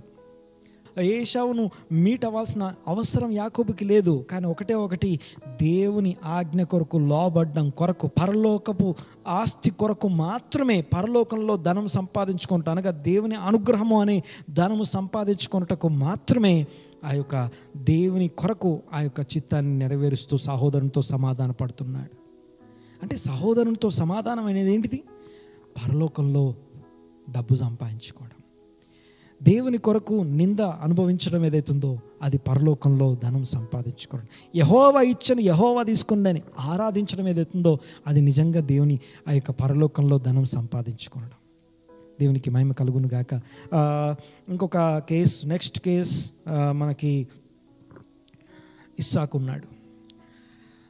ఆ యొక్క గెరారు దగ్గర 26వ అధ్యాయం మనకు బాగా తెలుసు, ఆదికాండం 26వ అధ్యాయం మనకు తెలుసు. అక్కడ మనం చూస్తే దేవుడు ఇస్సాకును ఆశీర్వదించాడు మెటీరియల్ బ్లెస్సింగ్స్ చేత. అనగా చూడండి, ఒకసారి కరువు ఉంది, కరువులో విత్తనం విత్తి 100 పంట కోసాడు ఇస్సాకు. కానీ ఒక్క పాయింట్ ఏంటంటే ఇస్సాకు మిస్ అయిన పాయింట్ ఒకటి ఉంది. కరువులో విత్తనం విత్తాడు, పంట కోసుకున్నాడు, కానీ ఆ దేశస్తుల అసూయ ద్వేషానికి బలయ్యాడు. అసూయ ద్వేషం ఏదైతుందో, ఆ దేశస్తుల యొక్క అసూయ ద్వేషం ఏదైతుందో అది పరలోకంలో ధనం కాదు. జాగ్రత్తగా రండి ఒకసారి. దేవుడు మెటీరియల్ ఎందుకు ఇస్తాడు అంటానికి ఇస్సాకు వండర్ఫుల్ ఎగ్జాంపుల్, అద్భుతమైనటువంటి ఎగ్జాంపుల్. ఇస్సాకుతో దేవుడు 3వ వచనంలో చెప్తున్నాడు. ఆ యొక్క 26వ అధ్యాయం 1, 2, 3 వచనంలో మనం చూస్తే కల్లో యోసేపుతో ఇస్సాకుతో చెప్తున్నాడు, యు స్టే హియర్. ఓకే, నీవు పరవాసిగా ఈ దేశంలో ఉండు. పరవాసిగా అంటే don't settle here but stay here for some time. పరవాసిగా ఉండు అన్నాడు. కానీ 6వ వచనంలో ఇస్సాకు సెటిల్డ్ అని రాసి ఉంటుంది. ఓకే, ఐజాక్ సెటిల్డ్ అనే పదం మనం చూస్తాం. అంటే పరవాసిగా ఉండు అనేది దేవుని యొక్క ఆజ్ఞ. అయితే అక్కడ చెప్పేటప్పుడు ఇంకో మాట చెప్తాడు, నీ తండ్రి అయిన అబ్రహాము నా కట్టడలు అనుసరించాడు, నా విధులు గైకొన్నాడు, ఆయన నేను చెప్పింది చెప్పినట్టు చేస్తాడు. బట్ నువ్వు కూడా అలాగే నిందారహితుడవై ఉండు అని చెప్పేటప్పుడు చూడండి ఒకసారి అదంతా చెప్పి పరవాసిగా stay here but don't settle here. కానీ ఇస్సాకు సెటిల్డ్ అనే మాట 6వ వచనంలో మనం చూస్తాం. కానీ అయినా కూడా తర్వాత దేవుడు అతన్ని ఆశీర్వదించాడు. ఎలాగంటే ఆ దేశమందున్నవాడే ఇస్సాకు కరువులో విత్తనం విత్తి 100 పంట కోసి దాసులతోనూ మెటీరియల్ బ్లెస్సింగ్స్ వచ్చాయి. మెటీరియలిస్టిక్ బ్లెస్సింగ్స్ చాలా వచ్చాయి. ఫైనల్లీ చూడండి ఒకసారి, ఆ యొక్క మెటీరియలిస్టిక్ బ్లెస్సింగ్స్లో ఎంత అంటే అతడు క్రమక్రమంగా అభివృద్ధి చెందాడట. ఎంతగా అభివృద్ధి చెందాడంటే ఆ దేశస్తులు అసూయ పడుతూ నీవు మా దగ్గరకు వచ్చి మమ్మల్ని ఏళ్తావేమో అని చెప్పేసి యూ గెట్ అవుట్ అని వెలగొట్టేశారు. వెలగొట్టిన తర్వాత ఆ యొక్క బావి దవ్వాడు, నీళ్ళు వచ్చాయి. మొదటి బావి దవ్వాడు, నీళ్ళు వచ్చాయి. బట్ ఆ దేశస్తులు ఇవి మావి అని లాక్కున్నారు. సెకండ్ బావి దవ్వాడు, నీళ్ళు వచ్చాయి, గొడవ పడ్డారట. ఓకే, ఏషకు షిత్నా అని 2 పేర్లు పెట్టాడు, బాగానే ఉంది. ఈ 2 బావులు దవ్విన తర్వాత 3వ బావి దవ్వడానికి 2వ బావికి మధ్యలో ఇంకొకటి జరిగింది. దేవుని ఆజ్ఞకి ఇస్సాకు లోబడ్డాడు. ఏంటో తెలుసా? తన యొక్క గుడారం వేశాడు అనే మాట మనం చూస్తాం. ఇస్సాకు గుడారం వేశాడు. ఓకే, అంటే గుడారం వేయడానికి సెటిల్ అయ్యాడు. ఈ పిచ్డ్ ఈజ్ టెంట్ అంటానికి హీ సెటిల్డ్ అనే హీబ్రూ పదాలు 2 వేరు పదాలు. He settled there. Okay, settlement నుంచి అనగా సెటిల్డ్ అంటే అర్థమైందంటే ఆ మెటీరియలిస్టిక్ బ్లెస్సింగ్స్తోని ఆ ల్యాండ్తోని తను ఇంటిగ్రేట్ అయిపోయాడు, దాంట్లో కలిసిపోయాడు. ఆ కలిసిపోయిన స్థితి నుంచి ఈ separated himself, he removed himself అనే మాట మనం చూస్తాం. He removed himself. ఓకే, చూద్దాం ఒకసారి ఆ మాట. ఆదికాండము 26వ అధ్యాయము హీ రిమూవ్డ్ హిమ్సెల్ఫ్ అనే మాట. దేవునికి స్తోత్రం కలుగును గాక. Praise the Lord. అక్కడ నుండి వెళ్ళి మరి ఒక బావి త్రవ్వించి అని చెప్పేటప్పుడు అక్కడ నుంచి వెళ్ళి అనే పదం దగ్గర హీ రిమూవ్డ్ హిమ్సెల్ఫ్ అనే మాట మనం చూస్తాం. హీ రిమూవ్డ్ హిమ్సెల్ఫ్, అక్కడ నుండి వెళ్ళి అన్న మాట దగ్గర 22వ వచనంలో హీ రిమూవ్డ్ హిమ్సెల్ఫ్ అనగా ఎక్కడైతే సెటిల్డ్ 6వ వచనంలో ఏదైతే ఇస్సాకు సెటిల్డ్ అనే మాట దగ్గర నుంచి హీ రిమూవ్డ్ హిమ్సెల్ఫ్. తర్వాత చూడండి ఒకసారి ఇక్కడ చెప్పిన తర్వాత ఏమని చూడండి ఒకసారి. ఎప్పుడైతే రెహబోతు బావి దగ్గర ఎవరు గొడవపడలా, అదే మనుషులు, అదే ప్లేసు, అదే బావి, అదే నీళ్ళు, ఈసారి ఎందుకు గొడవపడలా? బికాస్ దేవుని యొక్క తోడు ఇస్సాకు అనుభవిస్తున్నాడు. అంతకుముందు అదే మనుషులు గొడవపడ్డారు, అదే మనుషులు తోసేశారు. ఇప్పుడు ఎవరు రాలేదు. వెంటనే ఏం చేశాడు తెలుసా? దేవుని సన్నిధిలో దేవునికి ఇష్టమైనటువంటి పని చేస్తున్నాడు. చూడండి ఒకసారి 23వ వచనంలో మనం చూస్తే, బెర్షెబాకు వెళ్ళెను. అతడు అక్కడ నుండి బయలుదేరి బెర్షెబాకు వెళ్ళి ఆ రాత్రియే దేవుని ప్రత్యక్షమయ్యాడట. వెంటనే చూడండి ఒకసారి, ఈ పిచ్డ్ హిస్ టెంట్ అనే మాట మనం చూస్తాం. అక్కడ గుడారము వేసి బలిపీఠము గట్టి ప్రార్థన చేసి దేవునికి బలర్పించ.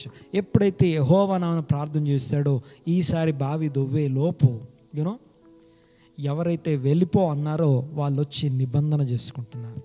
యాకోబు ఏశావుతో నిబంధన కలిగి ఉండడం అనేది దేవుని చిత్తము. గెరారు కాపురస్తుల మధ్య దేవుడు ఎందుకు ఇస్సాకును పరవాసిగా ఉండన్నాడంటే, ఆ గెరారు కాపురస్తులు నన్ను చూడాలి, నన్ను తెలుసుకోవాలి, నిన్ను నేను దీవించేటప్పుడు, కరువులో విత్తనం విత్తి పంట కోసుకున్నప్పుడు నువ్వు రిజెక్ట్ చేయబడ్డానికి కాదు, నువ్వు దేవుణ్ణి తెలుసుకొనడం కొరకు మనము దేవుని కొరకు ధనవంతులం. ఇక్కడ వీఆర్ ప్రైజ్ ది లార్డ్. చూడండి ఒకసారి, మనము దేవుని కొరకు ధనవంతులం, మన కొరకు ధనవంతులం కాదు. దేవునికి స్తోత్రం. మన కొరకు మనం వస్తువులను ఆస్తులను కలిగి ఉండుట అనేది భూమి మీద కలిగి ఉండుట అనగా మనం దాని కొరకు మనం బ్రతకట్లేదు, కానీ మనం దేవుని కొరకు ధనవంతులమై ఉన్నాం. అంటే నువ్వు మెటీరియల్ కలిగి ఉండటం వలన ఎవరన్నా నిన్ను చూసి, నీ యొక్క దీవెన చూసి దేవుని వైపు చూస్తారంటే దట్స్ అ బ్లెస్సింగ్. ఎస్, దేవుని ఆశీర్వాదం. అంటే ఇంతకుముందు ఇదే ఇస్సాకును ఏమన్నారు తెలుసా? నువ్వు మా మధ్యలో ఉండి నువ్వు మమ్మల్ని ఏళ్తావు అని చెప్పి వెళ్ళగొట్టారు. ఇప్పుడు అదే గెరారు ప్రజలు, అదే ఫిలిస్తీయులు, ఆ యొక్క ఫీకోలు, ఆ యొక్క ముఖ్యమైనటువంటి వ్యక్తులు అందరూ వచ్చి ఈ ఇస్సాకుతో నిబంధన చేసుకుంటున్నారు. ఏమంటారు చూడండి ఒకసారి, చిన్న తేడా చూపిస్తాను నేను. 29వ వచనం చూడండి ఒకసారి. మేము నిన్ను ముట్టక నీకు మేలే తప్ప మరేమీ చేయక సమాధానంగా పంపచేసి గనుక నీవు మాకును కీడు చేయకున్నట్లు నీతో నిబంధన చేసుకుందామని అనుకుంటుమి. ఇప్పుడు నీవు యెహోవా ఆశీర్వాదం పొందినవాడవు అనిరి. ఇప్పుడు నీవు యెహోవా ఆశీర్వాదం పొందినవాడవు అన్నారు. అంటే ఇదే మనిషి ఒకప్పుడు కరువులో విత్తనం విత్తి 100 పంట కోసాడు, కానీ అప్పుడు యెహోవా ఆశీర్వాదం వల్ల నువ్వు ఇలా ఉన్నావు అనలేదు. ఒకసారి చూడండి ఒకసారి, కారణం ఏంటో చూడండి ఒకసారి. 15వ వచనం, 14వ వచనము. అతడు గొర్రెల ఆస్తియు గొడ్ల ఆస్తియు దాసుల గొప్ప సమూహం కలిగినందున ఫిలిస్తీయులు అతని యందు అసూయపడిరి. అబీమెలెకు ఏమంటే, నీవు మాకంటే 16వ వచనంలో, నీవు మాకంటే బహు బలము గలవాడవు గనుక మా యొద్ద నుండి వెళ్ళిపోమని ఇస్సాకుతో చెప్పగా. ఇప్పుడు ఇక్కడున్న ఇస్సాకి అక్కడున్న ఇస్సాకి మార్పు ఏంటో తెలుసా? ఇక్కడున్న ఇస్సాకు ఆ యొక్క మెటీరియల్ని తనతో settled with the material, but now is out of material. But ఆ మెటీరియల్ తనతోనే ఉంది, ఆ అభివృద్ధి తనతోనే ఉంది, ఆస్తులు అలాగే ఉన్నాయి, కానీ హీఈస్ విత్ గాడ్. ఇస్సాకు దేవునితో ఉన్నాడు. చూడండి ఒకసారి, ఆ తేడాని గమనించండి ఒకసారి. ఆ 26వ అధ్యాయము 15-16 వచనాలకి ఆ యొక్క 29వ వచనానికి ఉన్న తేడాని గమనించండి ఒకసారి. అంతకుముందు ధనవంతుడైన ఇస్సాకు, ఇప్పుడు ధనవంతుడైన ఇస్సాకే, కానీ ఇప్పుడు యెహోవా ఆశీర్వాదము నిన్ను దీవించిందని ఒకడొచ్చి నీతో నిబంధన చేసుకుంటున్నాను అన్నాడంటే, yes, this is what I expected, this is the mission for you. నీ ఆస్తి నీ కొరకు కాదు, దేవుని కొరకు.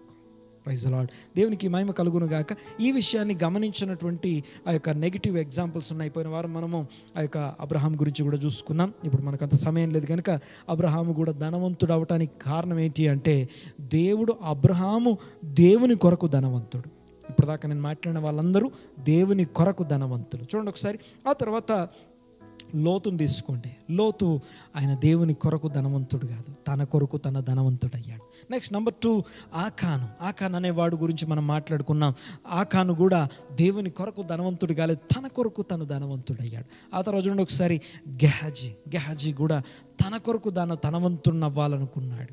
Praise the Lord. ఒక్కొక్కరిని విడదీసి మనం అంటే తన కొరకు తన ధనవంతుడు అంటే మెటీరియల్ సేమ్, కానీ సోల్తోని తన జీవితంతో ఇంటిగ్రేట్ అయిపోయి అది లేకపోతే నేను ఉండలేనేమో, అది లేకపోతే నా వల్ల కాదేమో అని. దేవునికి స్తోత్రం.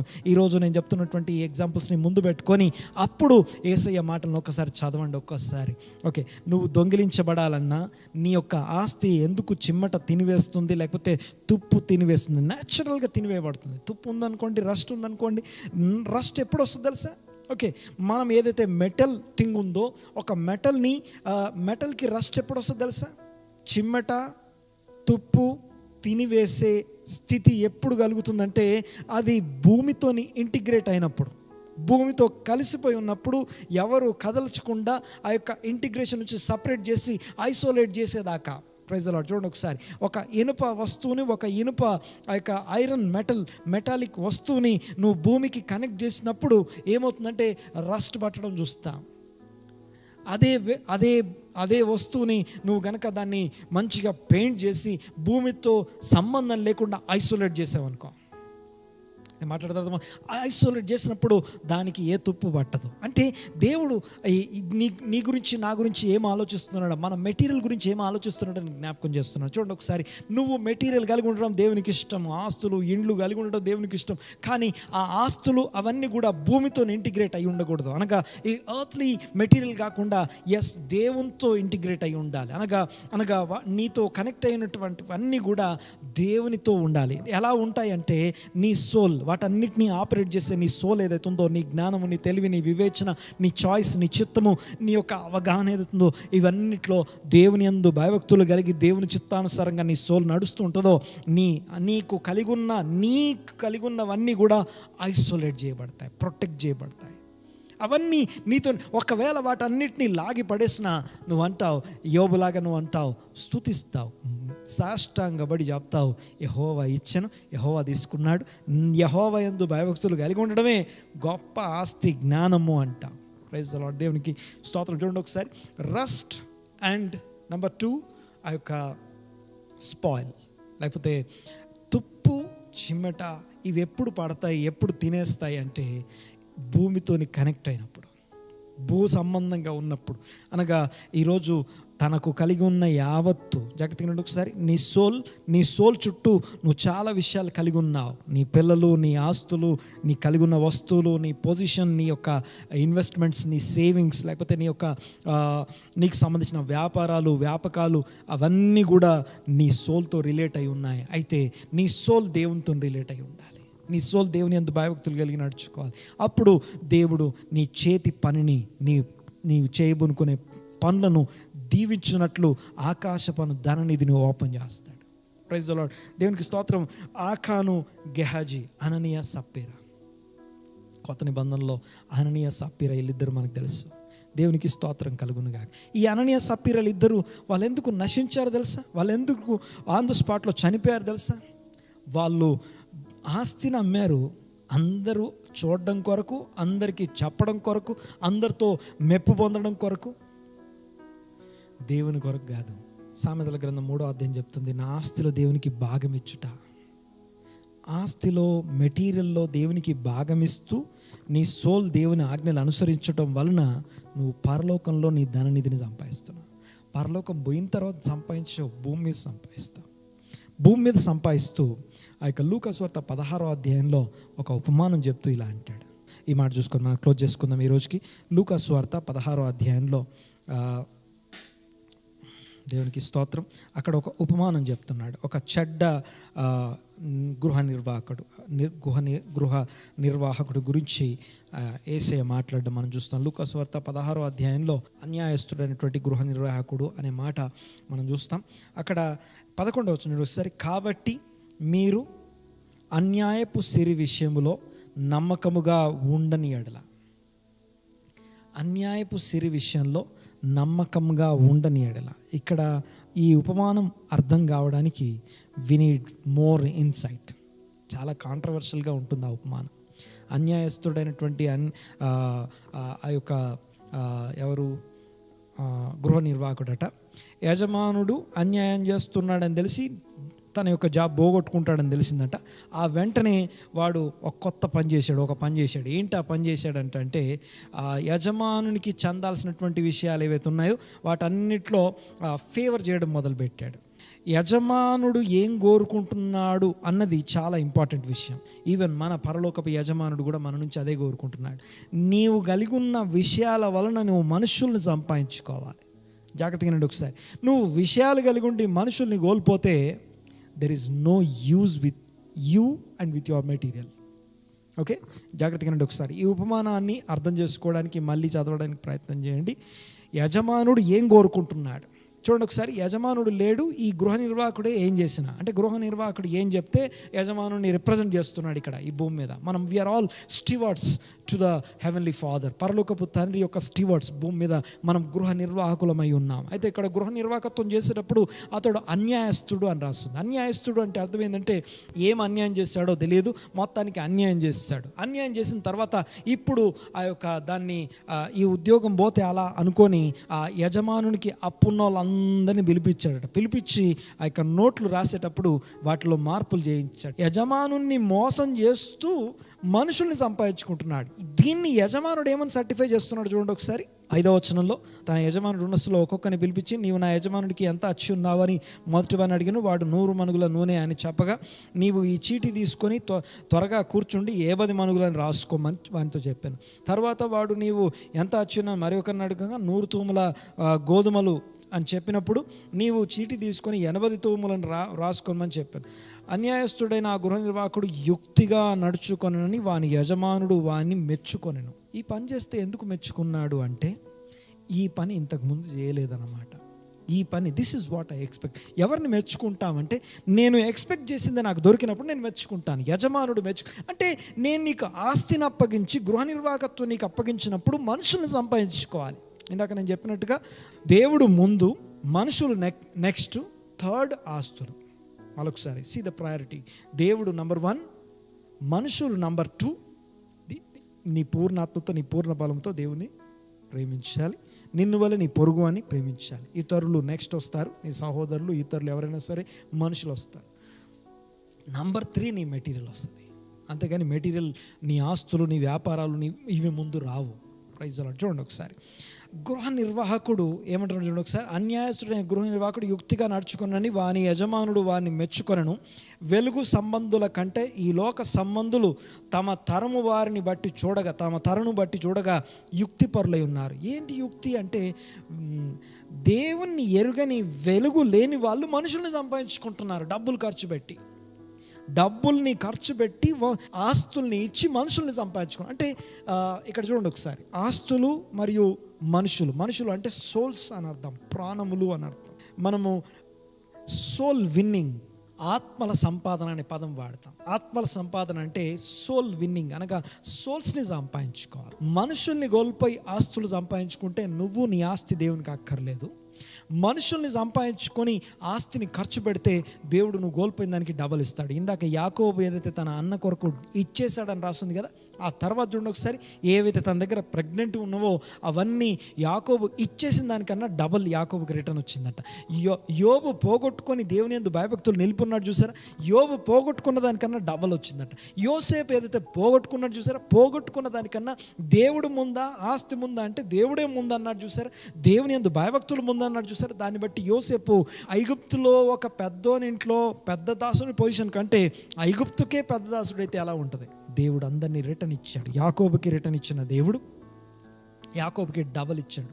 సురక్షితంగా అనే పదం శ్లేమ అనే మాట మనం ధ్యానించాం. అయితే తర్వాత యోసేపును దేవుడు డబల్ దీవించాడు, యోబును దేవుడు డబల్ దీవించాడు. నంబర్ 1 ప్రయారిటీ దేవుడు, నంబర్ 2 ప్రయారిటీ మనుషులు, నంబర్ 3 ప్రయారిటీ నీ వ్యాపారాలు, నీ మెటీరియల్ థింగ్స్ వస్తాయి. ఒకవేళ ఇప్పటిదాకా నీ ప్రయారిటీస్ మార్చుకోకపోతే కష్టం. కొంతమందికి నొప్పి అవుద్ది, కొంతమందికి కష్టం అవుద్ది. ఈ మాటలు వినటానికి ఇబ్బందిగా ఉంటుంది. But this is the word of God. దేవుని వాక్యం ఇది. ఉన్నట్టుగా చెప్పడానికి నేను తీర్మానం చేసుకొని మాట్లాడుతున్నాను. అక్కడ ఒక మాట రాస్తుంది, అన్యాయపు సిరి వలన మీరు స్నేహితులను సంపాదించుకునండి. ఎందుకనగా సిరి మిమ్మును వదిలిపోయినప్పుడు వారు నిత్యమైన నివాసములో మిమ్మును చేర్చుకొందురు. మిక్కిలి కొంచెంలో నమ్మకంగా ఉండువాడు ఎక్కువలో నమ్మకంగా ఉండును. మిక్కిలి కొంచెములో అన్యాయముగా ఉండువాడు ఎక్కువలోనూ అన్యాయముగా ఉండును. కాబట్టి మీరు అన్యాయపు సిరి విషయంలో నమ్మకముగా ఉండని ఎడల సత్యమైన ధనము మీకెవరు వశం. ఓకే, సత్యమైన ధనం ఏంటిదంటే ద సోల్స్ అని అర్థం. అబ్రహాం ఏం సంపాదించుకున్నాడు? అబ్రహాము సంపాదించిన ఆస్తి అని రాసేటప్పుడు లాస్ట్లో తాను సంపాదించిన మనుషులు అని రాసి ఉంటుంది. హారాన్లో నుండి అబ్రహాం ఎలా బయలుదేరట? తాను సంపాదించిన మనుషులతో బయలుదేరాడు. ఆస్తి తర్వాత లాస్ట్లో మనుషులు కూడా అబ్రహాంతో ఉన్నారు. That's why God loves Abraham. దేవుడు అబ్రహాంని ప్రేమిస్తాడు. తర్వాత చూడండి ఒకసారి, ఐగుప్తుకి వెళ్ళాడు. బయటికి వచ్చేటప్పుడు ఎలా వచ్చాడట? మనుషులతో, సోల్స్తో వచ్చాడు. సోల్స్ అనేవి సత్యమైన ధనము, నిత్యమైన ధనము. నిత్యము ఉండేవి సోల్స్. అవి పరలోకంలోనా లేకపోతే నిత్య నరకంలోనా? దేవునికి స్తోత్రం. Change the priorities. Try to understand the word. దేవుని వాక్యం నాలో పనిచేయడానికి ఓపెన్ చేసి హృదయాలు తెచ్చి దేవుని సన్నిధిలో మనం తగ్గించుకొని ఆయన వాక్యానికి లోబడదాం. ఈ యొక్క కేసెస్ అన్ని స్టడీ చేస్తున్నాం. అననీయ సప్పీరాలు వాళ్ళు మనుషుల ముందు మెప్పబోదాం అనుకున్నారు. ఆస్తిని అమ్మారు, కానీ దేవుని మోసం చేద్దాం అనుకుంటున్నారు. ఆయనకు అన్నీ తెలుసు, ఆయనకు అన్నీ కనపడుతున్నాయి. దేవుడు అనుగ్రహించింది ఈ భూమి మీద ఎవరు ఏది పొందలేరు. Praise the Lord. ఆ తర్వాత లాస్ట్ అండ్ ఫైనల్ దేమా అనే ఇంకొక వ్యక్తి ఉన్నాడు. అయితే తిమోతి పత్రికలు రాస్తూ, దేమా ఇహలోక ధనమును ప్రేమించి నన్ను విడిచిపోయాడు. ఆ మాట మనం చూస్తాం. దేవునికి స్తోత్రం. మనము దేవుణ్ణి ప్రేమిస్తున్నాం, మనుషుల్ని ప్రేమిస్తున్నాం, ధనమును ప్రేమించమని దేవుని వాక్యం చెప్పట్లా. చూడండి ఒకసారి. ఓకే, అయితే చివరిగా ఆ యొక్క యేసు ప్రభు యొక్క బోధలో చివరిగా ఆ యొక్క పోయిన వారం మాట్లాడుకున్నాం 2 వేరియేషన్స్. ఆ యొక్క ఇద్దరు యజమానులు అనే మాట. ఒక యజమానుని ప్రేమించాలి, ఇంకొక యజమాని ద్వేషించాలి. అయితే నా యజమానుడు నా దేవుడా, నా మెటీరియల్ ఆస్తుల సిరి నా యజమానుడు కాదు. నా ధనము, నా ఆస్తి ఇవి ఒకవేళ ఉన్న పలంగా అన్ని పోయినా, ప్రైజ్ ది లార్డ్, దేవుని యందు భయభక్తులు నేను కలిగి ఉన్న, దేవుడు ఇచ్చిన ఏ దేవుడు తీసుకున్నాడు ఆయనకే మహిమ కలుగునుగాక. దేవునికి స్తోత్రం. నెంబర్ 2, రెండవది వెలుగు చీకటి అనే మాట. అనగా light vision and dark vision అంటాడు. దేవునికి స్తోత్రం. లైట్ విజన్లో ఉండమంటాడు. నీ కన్ను వెలిగించబడితే నీ దేహం అంతా వెలుగు అంటాడు. ఓకే, అనగా యూ హ్యావ్ టు అండర్స్టాండ్ ఆస్తులు ఎందుకు ఉన్నాయి, ఆస్తులు ఎందుకు పోతున్నాయి, ఏవి తినివేయబడుతున్నాయి, ఏవి ఆగిపోతున్నాయి, మనం పరీక్షించుకోవాలి. నెక్స్ట్ నెంబర్ 3, మూడవది treasure of the heaven and treasure of the earth. నీకు ఏది కావాలంటున్నాడు? ట్రెజర్ అనగా పరలోకపు ధననిధి అంటే యెహోవా యందు భయభక్తులు కలిగి ఉండి ఆయన ఆజ్ఞలను అనుసరిస్తూ దినములు జీవించడం ఏది ఉందో అది పరలోకపు ధనం. దానివలన ఈ లోకంలో మెటీరియల్ పొందుకుంటాం. ఆ మెటీరియల్ వలన ఇతరులు మనం సంపాదించబడాలి, దేవుని సన్నిధికి రావాలి. దీని కొరకే మనం ఏం చేసినా మనుషుల్ని దేవుని కొరకు సంపాదించడానికి మనం ఇక్కడ ఉన్నాం. పరిచర్య చేయడం అంటే ఏం కలిగి ఉండడం అంటే ఎంత మందిని కలిగి ఉన్నాం అన్నది పరిచర్య. ఇప్పటిదాకా ఎంత పరిచర్య చేశారు పాస్టర్ గారు అని అడిగినప్పుడు చూడండి ఒకసారి, ఎంతమందిని మనం సంపాదించుకున్నాం, ఎంతమంది వాక్యం చేత తాకబడుతున్నాడు మనల్ని బట్టి, లేకపోతే మన పరిచర్య ద్వారా ఎంతమంది వాక్యం చేత తాకబడి ఆ యొక్క ప్రాణములు తెప్పరిల్లిన వారి ప్రాణములు దేవుని తట్టు తిప్పుకున్నారు. That is real ministry. Okay, but praise God, we need a place. ఆ యొక్క ఒక ప్లేస్ కావాలి మనకి. అదొక మనకు ఒక కేర్ ఆఫ్ అడ్రస్. ఆ యొక్క ప్లేస్ లేదు కాబట్టి కొంతమంది వాక్యం వినరు. ప్లేస్ లేదు కాబట్టి కొంతమంది మనం రీచ్ అవ్వలేం కాబట్టి we need place. But place కలిగి ఉండడమే పరిచర్య కాదు. Praise the Lord. సంఘ స్థలం కొరకు మనం ప్రార్థన చేస్తున్నాం. అందరము ఏకీభవించి మరొకసారి ప్రార్థన చేసుకుని దేవుని స్తుతిద్దాం, ఆరాధన చేసుకుందాం, కళ్ళు మూసుకుందాం. ప్రయారిటీస్ని మార్చుకోవడానికి ప్రయత్నం చేద్దాం. దేవుని వాక్యానికి లోబడ్డానికి మనల్ని మనం సిద్ధపరచుకుందాం. స్తోత్రం నాయనా, మీకే వందనాలు. Thank you lord, thank you lord, thank you lord. స్తోత్రం నాయన. ఈరోజు నాతో మాట్లాడినందుకు మీకు వందనాలు. ఇదిగో మా ముందు తెరచిన వాక్య భాగాలు, ఇదిగో మీరు ప్రత్యక్షపరిచిన జీవితాలను బట్టి మీకు వందనాలు. ఇదిగో గొప్ప సాక్షి సమూహం మా ఎదుట ఉండగా, ఎంకరేజ్ చేస్తూ ఉండగా, ఇంత గొప్ప సాక్షి సమూహం మా ముందున్నప్పుడు మేమందరము సులువుగా చిక్కులబెట్టు పాపమును విడిచిపెట్టి విశ్వాసమునకు కర్తయు కొనసాగించువాడైన క్రీస్తు యేసు వైపు చూచుచు గురియొద్దకు పరిగెత్తుటకు సహాయము, తీర్మానము దయచేయండి తండ్రి.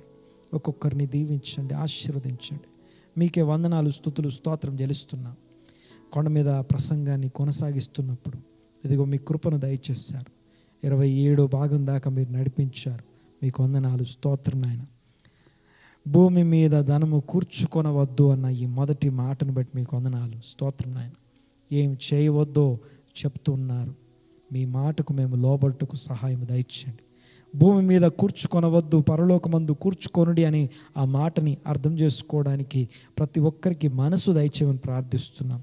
ఓపిక దయచేయండి, సహనము దయచేయండి, మనోనేత్రాలు వెలిగించండి, జ్ఞానమును ప్రత్యక్షత కలిగిన మనసు దయచేయండి నాయన. గురి యొద్దకు ఇదిగో యేసు వైపు చూచుచు ఓపికతో పరిగెత్తడానికి సహాయం దయచేయండి. విశ్వాసం కలిగి ఉండి ఇదిగో మీ ఆజ్ఞలు అనుసరిస్తూ కొనసాగడానికి సహాయం దయచేయండి. సమస్త ఘనత, మహిమ, ప్రభావం మీకే ఆరోపిస్తున్నాం. నజరేయుడైన యేసు నామమున నాతో ఏకీపించిన ప్రతి కుటుంబాన్ని, ప్రతి వ్యక్తిని దీవించి ఆశీర్వదించి మీ యొక్క సన్నిధిని వారికి ఇదిగో నేను ప్రభు దయచేయమని వేడుకుంటూ, వారు చేయబోనుకొని పనులను దీవించండి, వారి తీర్మానాలను బలపరచమని వేడుకుంటూ యేసు నామమున దీవించి ఆశీర్వదించి స్తుతించి ప్రార్థన చేస్తున్నాము తండ్రి. ఆమేన్, ఆమేన్, ఆమేన్. Praise the Lord. దేవునికి స్తోత్రం కలుగును గాక. ఏకీవించిన మీ అందరికీ హృదయపూర్వక వందనాలు. వాక్యానుసారంగా నడుచుకోవడానికి ప్రయత్నం చేద్దాం, తీర్మానం చేసుకుందాం. God bless you. Praise the lord.